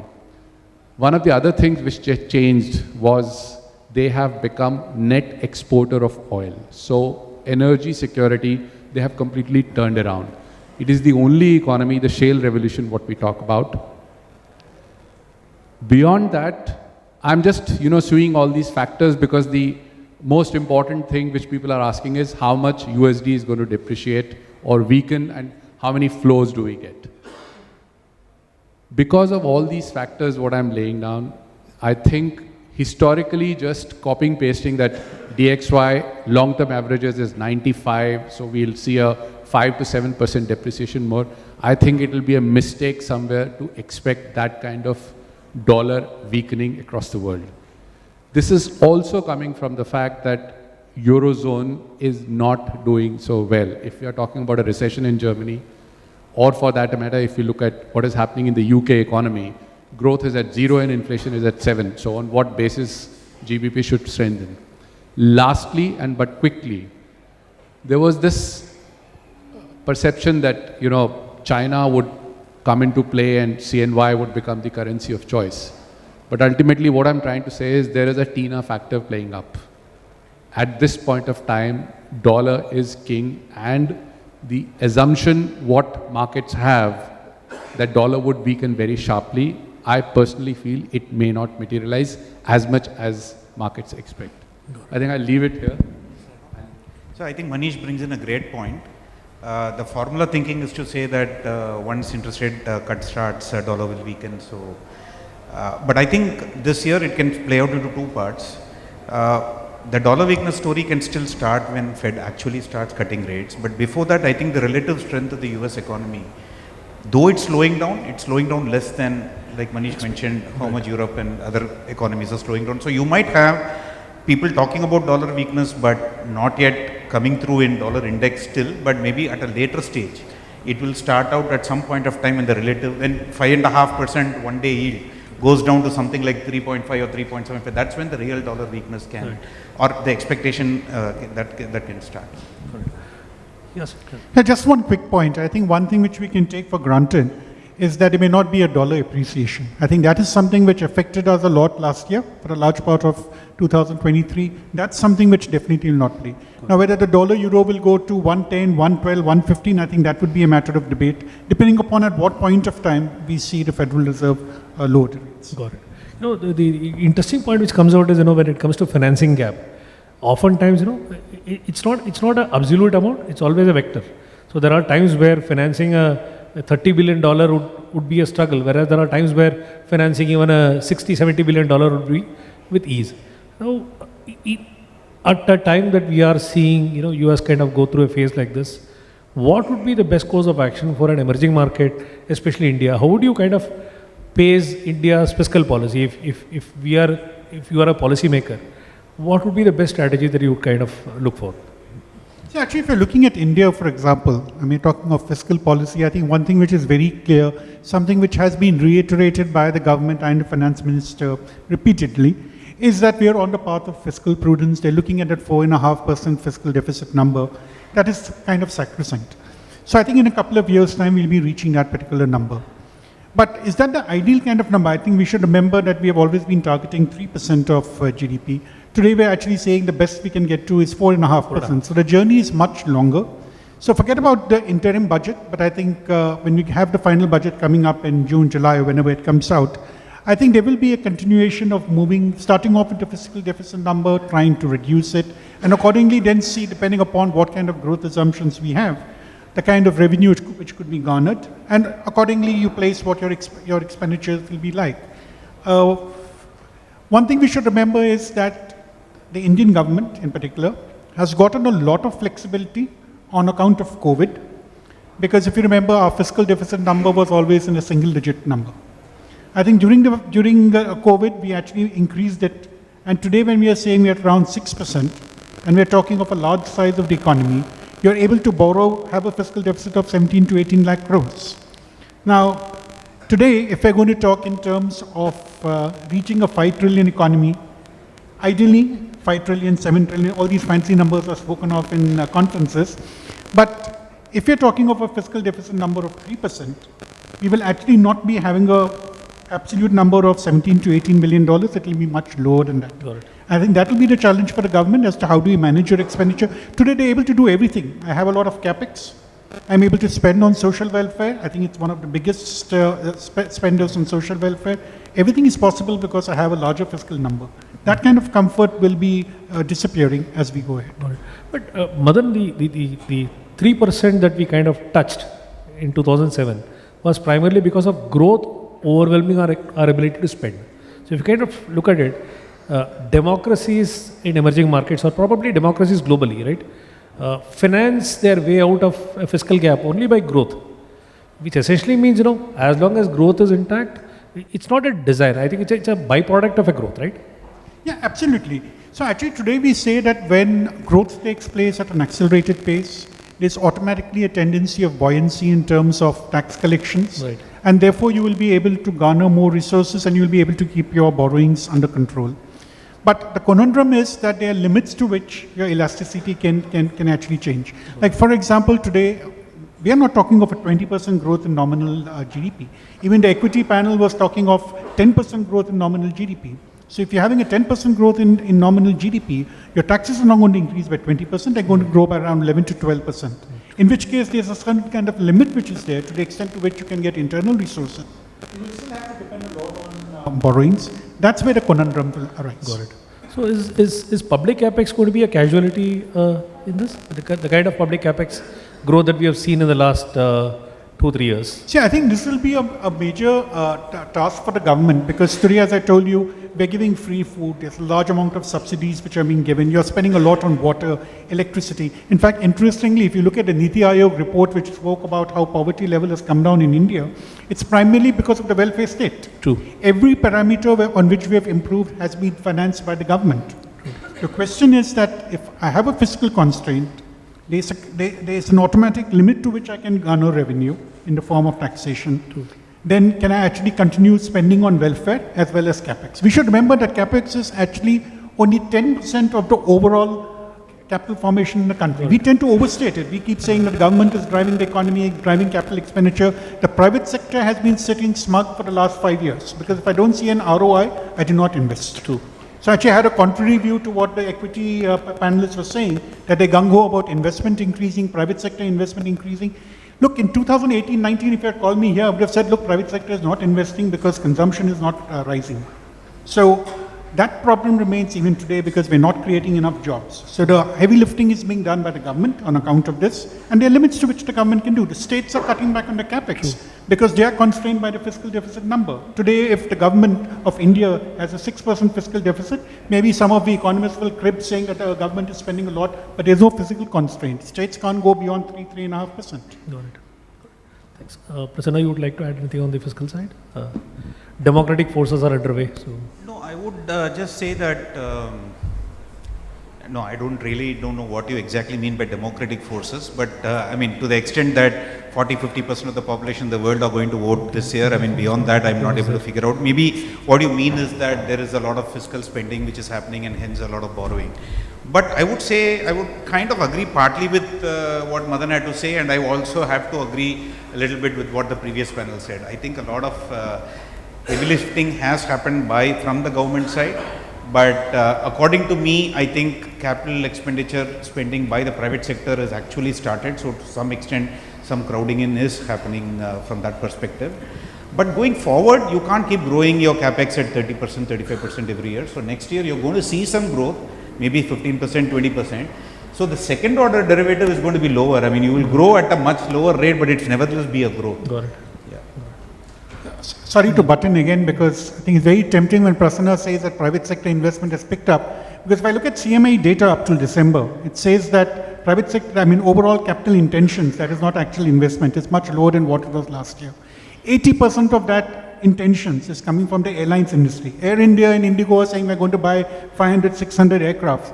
Where else is the investment taking place? You look at the corporate bond market, 80% of the borrowing is coming from NBFCs. There's a little bit coming from steel. There's a little bit coming from power. I assume it's coming from the renewable segment. So the private sector investment is always going to look at the return. I don't have enough consumption. I have low capacity utilization. I think all of us have our own ways of looking at capacity utilization. But if you look at the commentaries of FMCG companies, the consumer goods companies, first quarter, second quarter, partly third quarter, all of them are saying we're waiting for rural demand to revive. They all say they're going to invest, because if a company says, I'm not going to invest, your share price will take a beating. So I have to be positive when I'm looking forward. But the fact is that, are you putting the money on the table? The answer is no. I will actually see if I'm getting a proper return. So I have a totally different view about private sector investment. It's not broad-based, where the government is spending. So look at steel, cement, yes, investment is happening. You're operating at 100 plus capacity utilization, 100% plus. But otherwise, if you look at it, companies are being a bit choosy about investing. I mean, interesting point, in 2004 to 2007, right? Stock prices kind of incentivized large capex announcements, right? Which is not the case today, primarily because we've just passed through last 5-6 years where there were a lot of retributions about companies kind of borrowing big, right? Leverage was never a good word. So probably equity markets have a different perspectives on leverage from what it was. I don't understand equity markets, I can't talk about it, but I do agree that probably equity markets look at things differently. Yeah. Prashant, you would like to add anything on this? Sorry, I've been coming in. You would like to add anything on this fiscal side? So on the what's your take on this? Yeah. On the fiscal side, my view is, to put it simply, the revenues have been vibrant, at least in this year. and your capex has also been on the capital expenditure side, it has also increased. Similarly, for next year, what we are expecting, I mean, what we just discussed is, even the equity panel covered that there is a general trend of fiscal consolidation, and we might see fiscal consolidation starting from FY25 going up to FY26. And in that, I feel revenue will play a major part. As far as capital expenditure goes, I feel it will be normalized post-election results, I think. And that will give us a leeway of a consolidation path, and probably that also gives much help to Reserve Bank of India in changing its policy stance. I think the next is the most topical question on the bond inclusion, right? I guess it's almost like Salman Khan's marriage, right? It's to be happening. So finally, we are going to see it happen. Come June, we are going to see about $20 billion worth of money come in. Some part of it has already started kind of flowing in as active flows. We are going to see that money. How do you see it play out? Because there was a time where when demand was not there, you saw central bank kind of absorb the bonds. Now you're going to see market demand. Do you see the reverse? I just wanted to understand. So I think just to put the numbers away first, I think you're looking at $22 billion of AUM coming, 10% of $220 billion coming in through this JP Morgan Emerging Market Bond Index, which people call as passive investors, and that starts from June and goes on till next March. So that's a done deal. As long as $220 billion of AUM still remains in June. So financing fiscal becomes a bit easier. Financing even current account becomes I'll just come to that. Yes. So that is one. Then second thing is the Bloomberg Aggregate Bond Index. If that happens, then we could see a potential, not the emerging market index, but the aggregate bond index, global emerging aggregate bond index, that if that inclusion also happens, we'll see another $25 billion coming in from that. And then you have the active investors we are talking about who already put in something like $5 to $10 billion already. So net, if you take at least $30 billion of money coming into next year, yes, it is around 1/6 or 1/5 of 1 year's borrowing program. Bear in mind that the inflows are not a yearly thing. It's because the index inclusion is happening that it's a first year inclusion. After that, we get inflows based on how much the AUMs move. But I would say that how bond markets react, how currency markets react is pretty much going to be decided by what Reserve Bank of India decides on what they think is the right level of liquidity that needs to remain in the system. Now, if you had to argue that they think that I don't want too much of liquidity surplus in the economy, so let me sterilize it, the obvious sterilization tool that we'll do will be open market sales. So if they end up selling from their balance sheet bonds, then it really means it adds to the supply of bonds in the market, whereas the FPIs come in with the demand. So, but by the way, I do feel that the demand supply of the government bond market is not adverse. It is okay. It is because of the kind of money that insurance companies and mutual funds and pension funds have managed to buy, and you add on to the FPI demand. But I think the critical thing is, what does RBI do? My hope is that they need to let liquidity go into the, I'm presuming, we can maybe talk about it later, but I'm presuming that RBI changes its stance at some point of time this year. Because there will be a sweet spot when inflation is very close to 4% during the year. It might stay for 3 months and after that it might go, but nevertheless the Fed would have cut before that. We have a 4% inflation for 3 months, and it's an opportune time for RBI to start looking at a rate cut. Of course, it will be a shallow rate cut cycle. At that time, if they really decide to next year leave liquidity in the banking system, that can do a lot of good. We all talk about incremental credit deposit ratio being so high in the banking system and all that, which I think is also because the liquidity has been kept a little bit tighter by the Reserve Bank. So I do see this change happening sometime. Our expectation is for 2 lakh crores of FPI inflows to come in to fund the borrowing program, but I think 1,50,000 crores of open market operations will also happen. Net around 50,000 crores of liquidity inflow will what I think will happen. But I guess in a way, Manish and Prashant, so even this Central Bank of India selling in OMO is only a buffer for future, right? To an extent where they lighten their balance sheet, it only creates more buffers for future, as and when there's a need. Is that how we look at it, or? Yeah. So from a JP Morgan index inclusion, I think this is one of the best thing to happen to the market, and the timing is perfect. And as Prasanna said, if other indexes are going to follow, certainly the flows will be much higher. And in fact, what I see is over last couple of months or couple of weeks, we have seen already the flows trickling from the FPI side on the debt side. And even before June, when the JP Morgan index inclusion starts, we can expect some kind of flows on the FPI side through the normal route. So that also adds to liquidity. And certainly as numbers which again Prasanna discussed, I agree to those numbers. Those numbers will basically help liquidity. Currently, if you see, the liquidity is quite tight, the yield curve is quite flat, where the shorter end has gone up. But certainly with the liquidity flowing in, we will see some kind of steepness at the extreme shorter end of the curve, and that should help the money market yields going ahead. Along with, I think, yields and your liquidity, even your currency and CAD will get the required support. Got it. Manish, anything you want to add? I'll just like to add quickly what both of them has said. The perspective of this $20 billion is definitely known. This is a known information now. So finally, since 2015, we have been hearing this. Salman Khan didn't get married, but bonds are coming. So it is happening. This money would be there. But I'll give you an overall perspective, how it is going to impact the BOP, what we think. The central bank in the last 2 years, what I've seen in the last 27 years is something very, very different, and it is giving us a lot of confidence. We are seeing a very, very confident policymaker sitting today. We saw a volatility of something like 10 to 15% in the last 2 years in currency, but INR is really stable.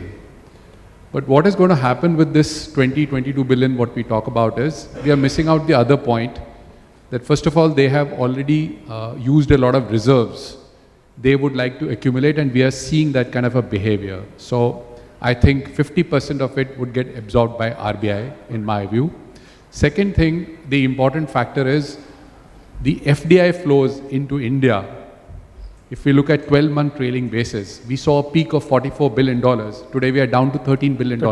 So what is happening is, at some place the dollars are flowing in extra, but on the other side, we are seeing a massive slowdown. True. That could catch up in the next 3 quarters, 4 quarters. To sum it up, what I'm trying to say is, don't expect, at least we don't get too excited about it, and it's beneficial for companies like us because we are seeing a stable currency regime. It helps us to manage it very, very effectively. Don't expect rupee to appreciate so much. We don't expect rupee to appreciate so much because RBI would absorb. And on the other side also, there is a high possibility, what Prasanna was mentioning, they would have to conduct, or they might conduct, the OMO. So I think it's going to be a very, very stable kind of an environment with that 50 basis point rate cut, whatever everybody is anticipating in the next 6 months, 1 year maybe, it happens. But don't expect very large moves either in currency or on policy decisions. Got it. As we speak, I think, I just saw that election dates have been announced, not precisely, but April is when they are kind of taking a call on, so 16th of April or so is what they've kind of indicated. So democratic forces are underway, right? We've already seen a wave of competitive populism which started, with state elections. At least announcements came in, right? We are yet to see something meaningfully coming in from center. I think there was a reference to K-shaped recovery, even as we spoke. Neelkant also referred to the K-shaped recovery. I just need to understand, what's your take on state finances, and where do you think this will start impacting a lot more on yields, aggregate yields in the market? So actually, if you look at state finances, A, there's a differential picture when you look across states. And B, I think on account of the FRBM norms, I think there's a lot of discipline which has come in as far as the fiscal deficit is concerned. But I would say that is the final indicator of saying that how well are you managing your resources. Now, the fact remains that the quality of expenditure is something on which there have been a lot of doubts which have been raised, especially if you're looking at certain states which seem to be a bit more liberal when it comes to social welfare programs. But I think we need to use the same yardstick as what the center does. If the center can spend on social welfare is it something wrong for the states to spend on social welfare? Let me give you a couple of examples. In my earlier organization where I worked in Care Ratings, we used to meet the finance secretaries of different states.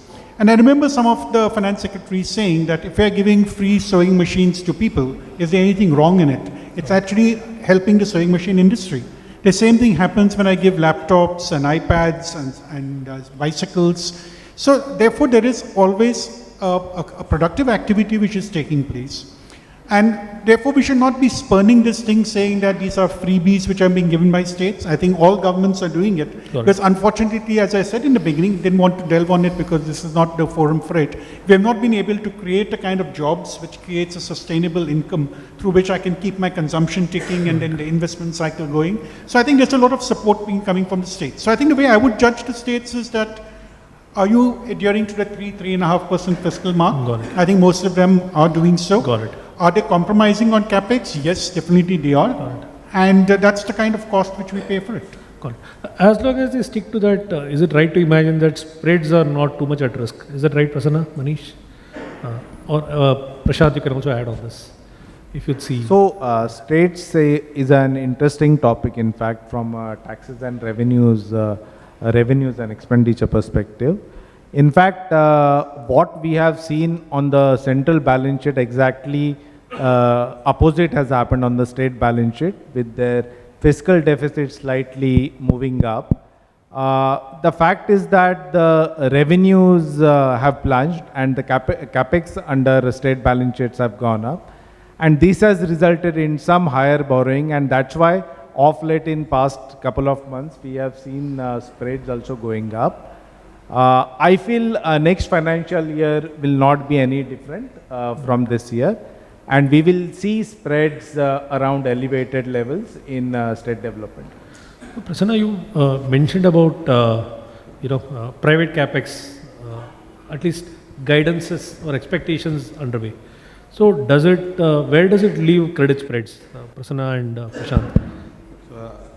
Mr. Madan does not agree with that view, so it's a very sticky topic for us to continue with that. But anyway, the point which I was also trying to make is that the difference between the earlier credit cycle and now is equity markets are funding a lot of the credit expansion. That is something that we need to just be careful about, not extrapolating the credit data to then figure out what's happening on the capex side. That's the limited point I have to make.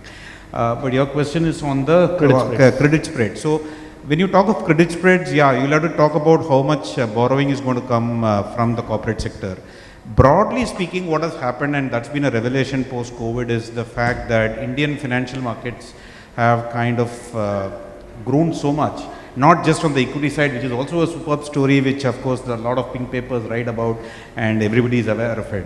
But what has also happened is on the bond side, because you have the insurance companies and the pension funds coming in and putting in so much money, which was not there earlier. So I think this financialization has led to the ability of the Indian financial system to absorb a lot of supply, which was earlier not happening. And where earlier it used to be that if the mutual funds are not buying, the spreads just go up immediately. And the banks were also not participating. But now I think both banks as well as the pension funds are all doing. So, and also on the SDL spreads, it's already been elevated to around 50-55. That also impacts the corporate spread a little bit, though not fully. So net, I think the RBI's, so I don't think spreads are going to widen too much, because I think the financial system has enough money in it to kind of support it. And I think, but what can potentially happen, which is happening, is the NBFC spreads and the those kind of spreads which are really targeting. There's a clear expansion. Got it. Okay. Manish, you one of those very few guys who kind of straddle both sides. Be in the banking side, been in a trading platform, and now in a corporate treasury. I just need to understand, how different is it handling investments and money from this? And of course, it's been about 10 to 11 months since the taxation thing was implemented in mutual fund. So how are you looking at a marginal investment as we speak at this point of time? So Sriram, I would acknowledge, yes, the managing of money in a bank and managing of money in corporate are very, very two different platforms altogether. I think the first differentiator is what is the mandate in a bank treasury and what is a mandate in a corporate treasury. In a corporate treasury, I think the bigger mandate is how do we maximize our returns. We don't have any regulatory CRRs or SLRs, anything of that sort. But the other thing which is also becoming very, very important is we have to see our safety of our own capital. So these two, I think, are the most important factors which we always take into consideration before taking decisions. Plus, a bit of an advantage in terms of, because if you have a global setup, we have the option to invest world across. Got it. So in the last 1 year, frankly, I saw it as a very big opportunity for large corporations or whatever, to the extent the regulatory regime allowed us to invest in US treasuries or some kind of credit bonds also. I think those are the factors which come up in play. The mandate is also not trading. It depends. You can run it as a hedge fund and you can run it as a very conservative treasury. Somewhere in the middle, I think the answer lies, wherein you take risk adjusted returns, what we always talk about. So I think these are the 2 or 3 very, very main important factors which are very different when we look at corporate treasury. And also, I think very few corporate treasuries would be actually looking as investment, because they're typically borrowing. So, but yes, today I can only say this thing that at least 50 to 100, the top corporate treasuries whom I speak to, my counterparts, the efficiency in the system is extreme.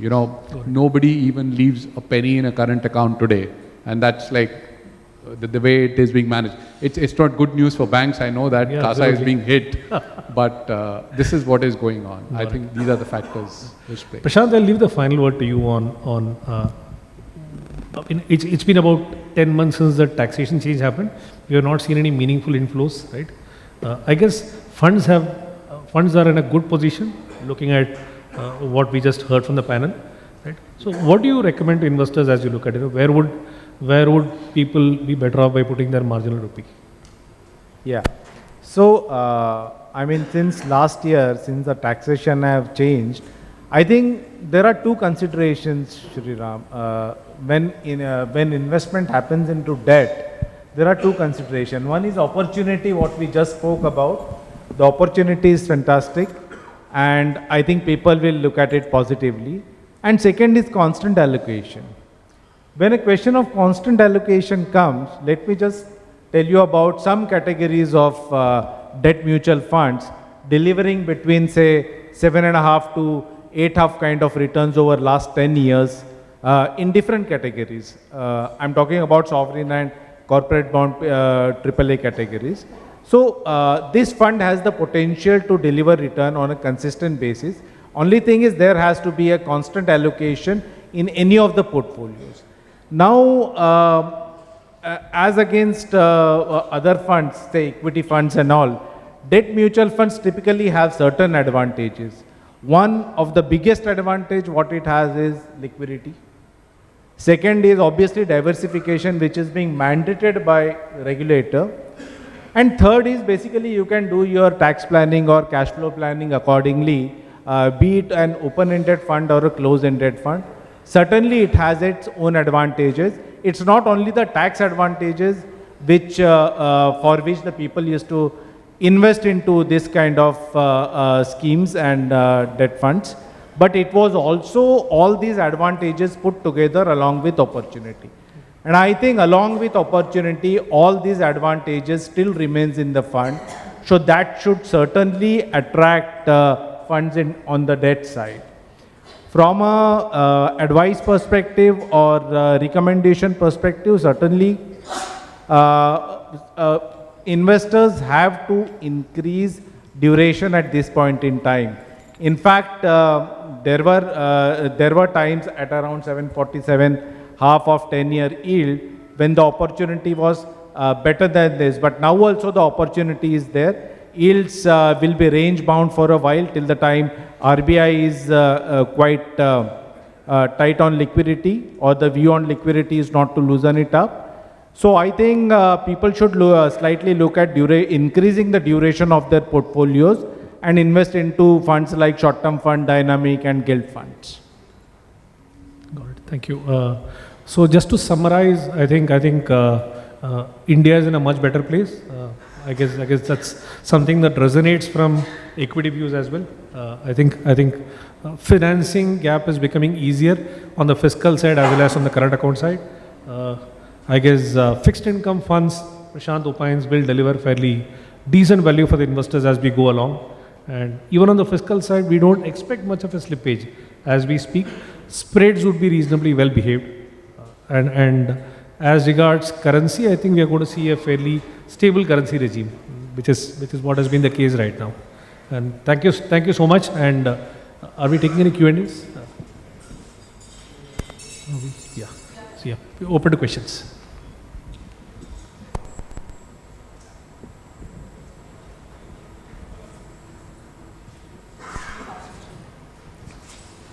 I think we have done very well. There are no questions.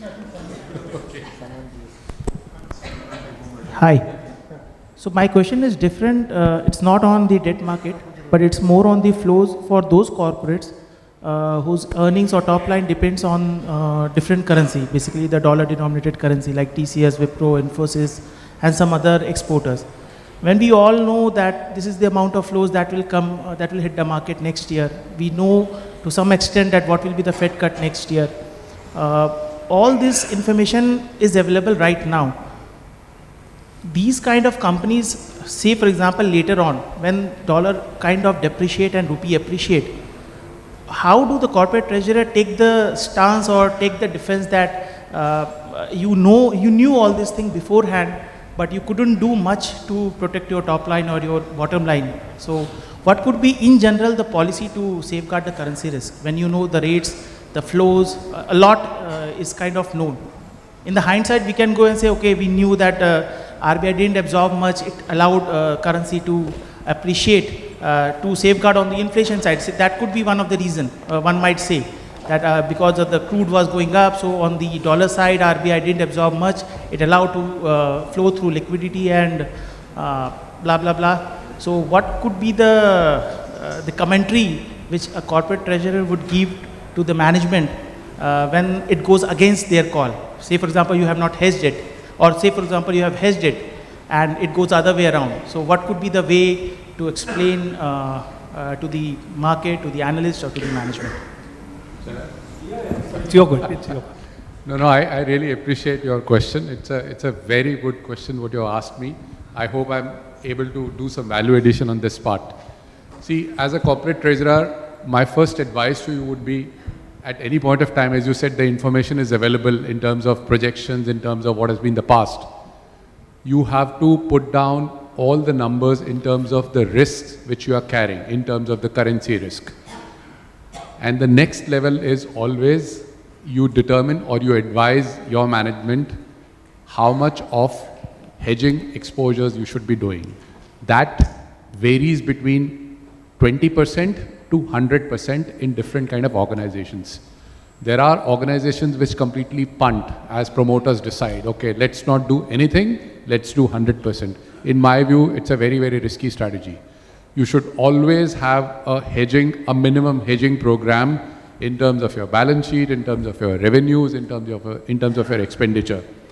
Don't try to take calls whether rupee dollar would be at 82 or 84 or 87 or 80. That's not a corporate treasurer's job.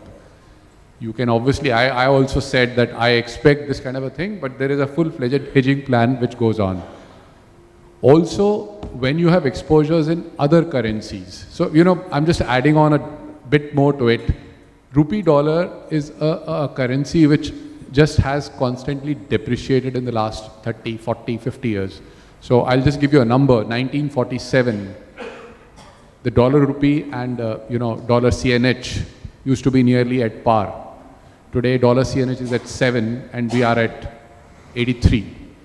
And this argument which is given by so many people that if rupee depreciates, if the currency depreciates, will be more export competitive, that doesn't hold. This data doesn't hold at all. There are so many other factors. So rupee dollar is a currency which is constantly declining, but what we see also history is whenever it declines by 10 to 15% in a very short span of time, then you see bouts of stability.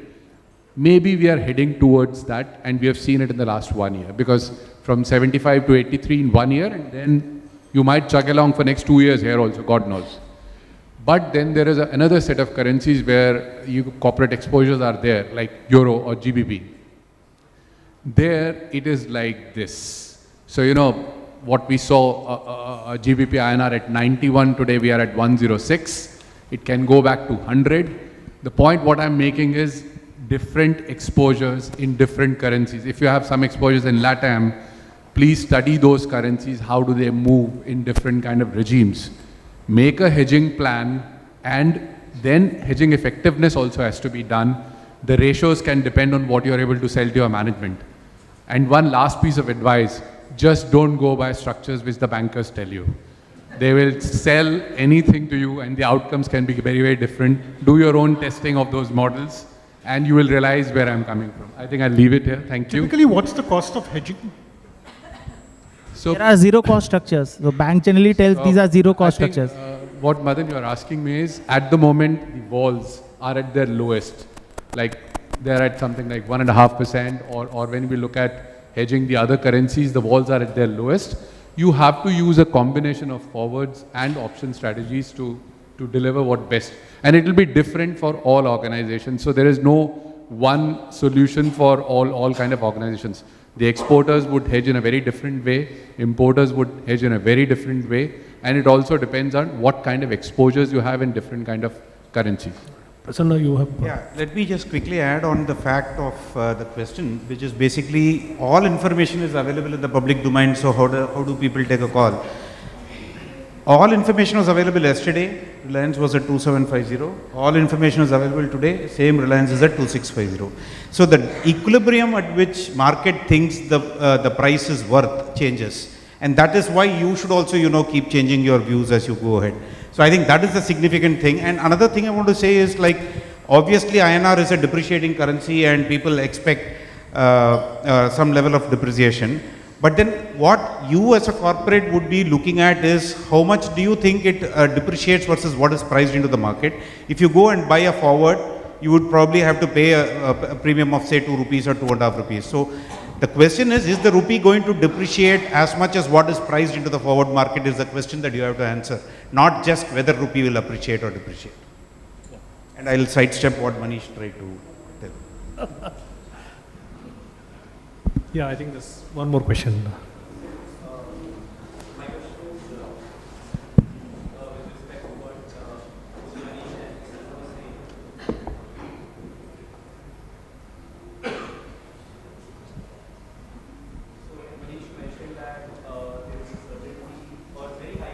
Probability that Fed could cut rate by 100 basis to 175. And Prasanna, you mentioned that this year could be a year of uncertainty with respect to Fed behavior. And the question which I have is that this is the first election going to be in US after decades where inflation is going to be one of the agendas. And there are two variables which I wanted to, which are a little contradictory. One, if you see the equation between President Trump and US Fed, it was a very acrimonious equation at one point of time, while President Biden has been very supportive, or it has given free hand to Fed. Has the Fed's commentary been taken in a very, very overjoyous and optimistic way? Because US can't afford to have an inflation when the probability of the sitting president is very, very weak. And when it starts reversing, if the narrative changes, could it be more damaging for the market than what it has been beneficial in last couple of months? I think to answer to your question, there are confluence of factors which have happened in US.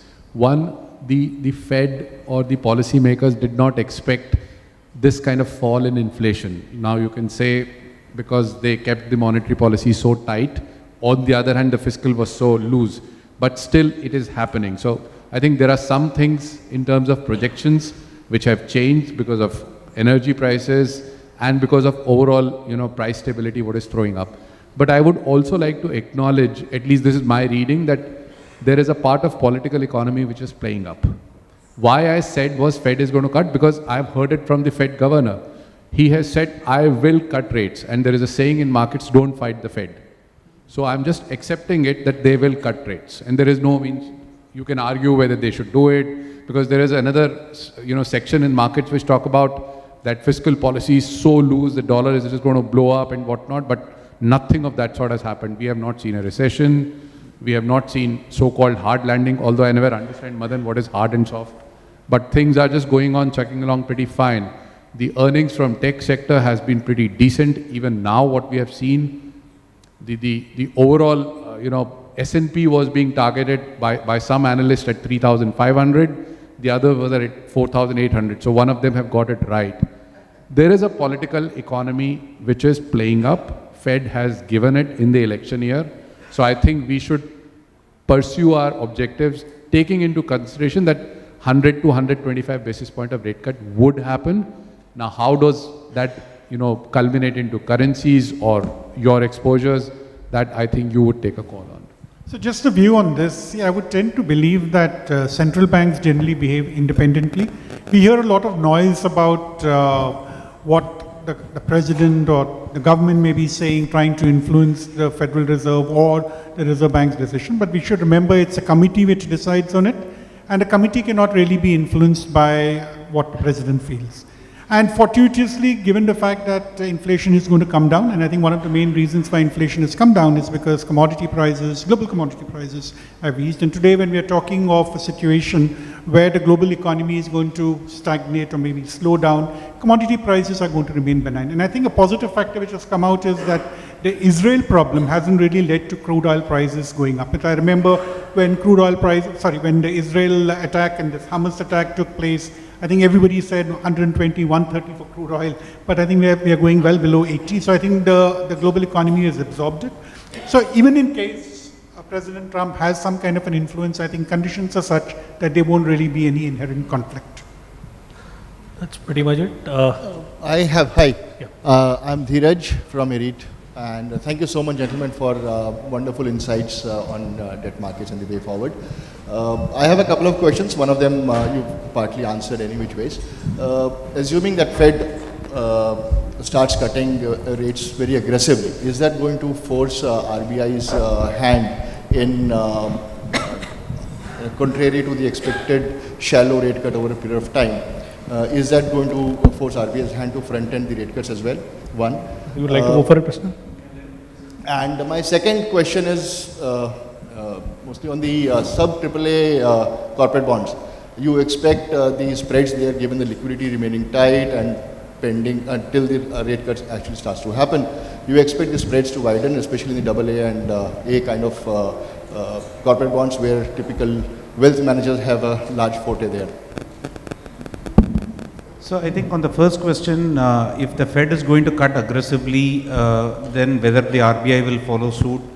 RBI has been publicly stating that they form the policy based on what their domestic targets and parameters are. And if you really look at our own inflation, I think the target of 4%, like I mentioned briefly in my earlier talk, is going to just be there for 3 or 4 months, and then it's going to go back up towards 4.5–5%.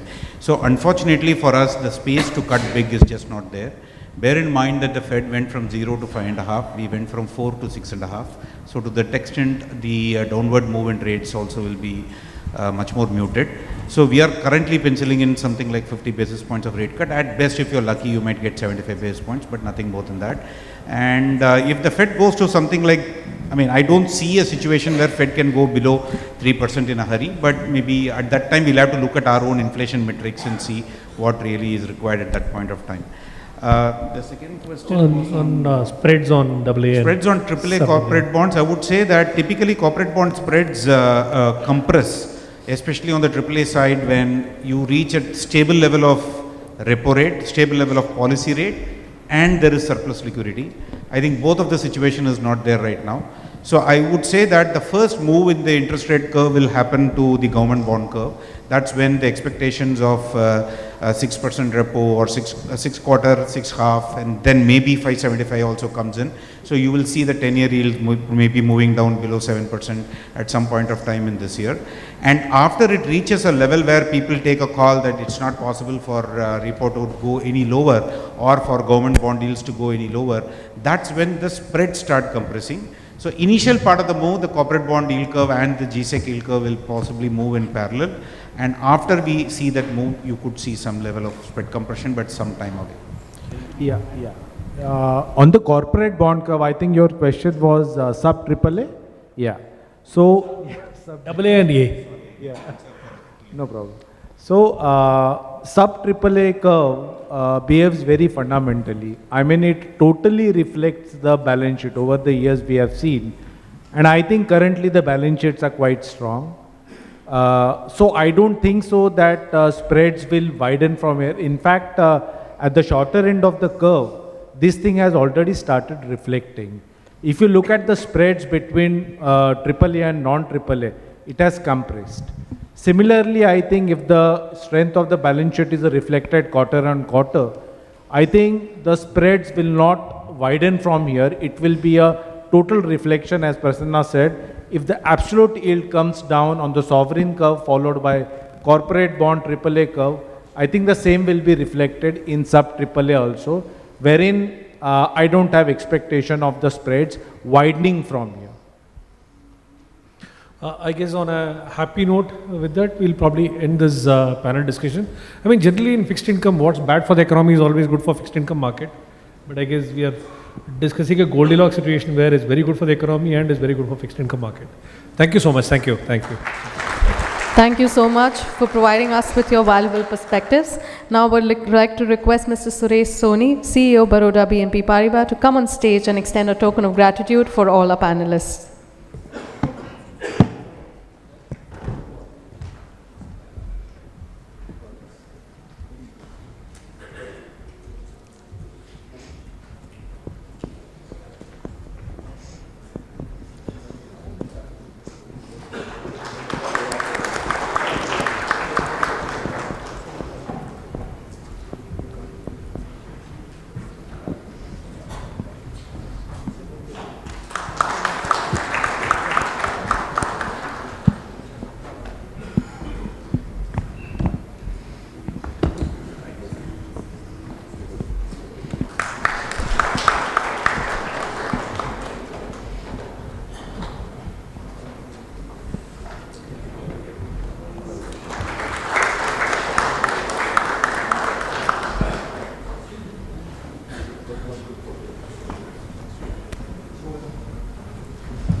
Can we have a huge round of applause for all our esteemed panelists? Thank you. Thank you so much. Mutual fund investments are subject to market risks. Read all scheme-related documents carefully.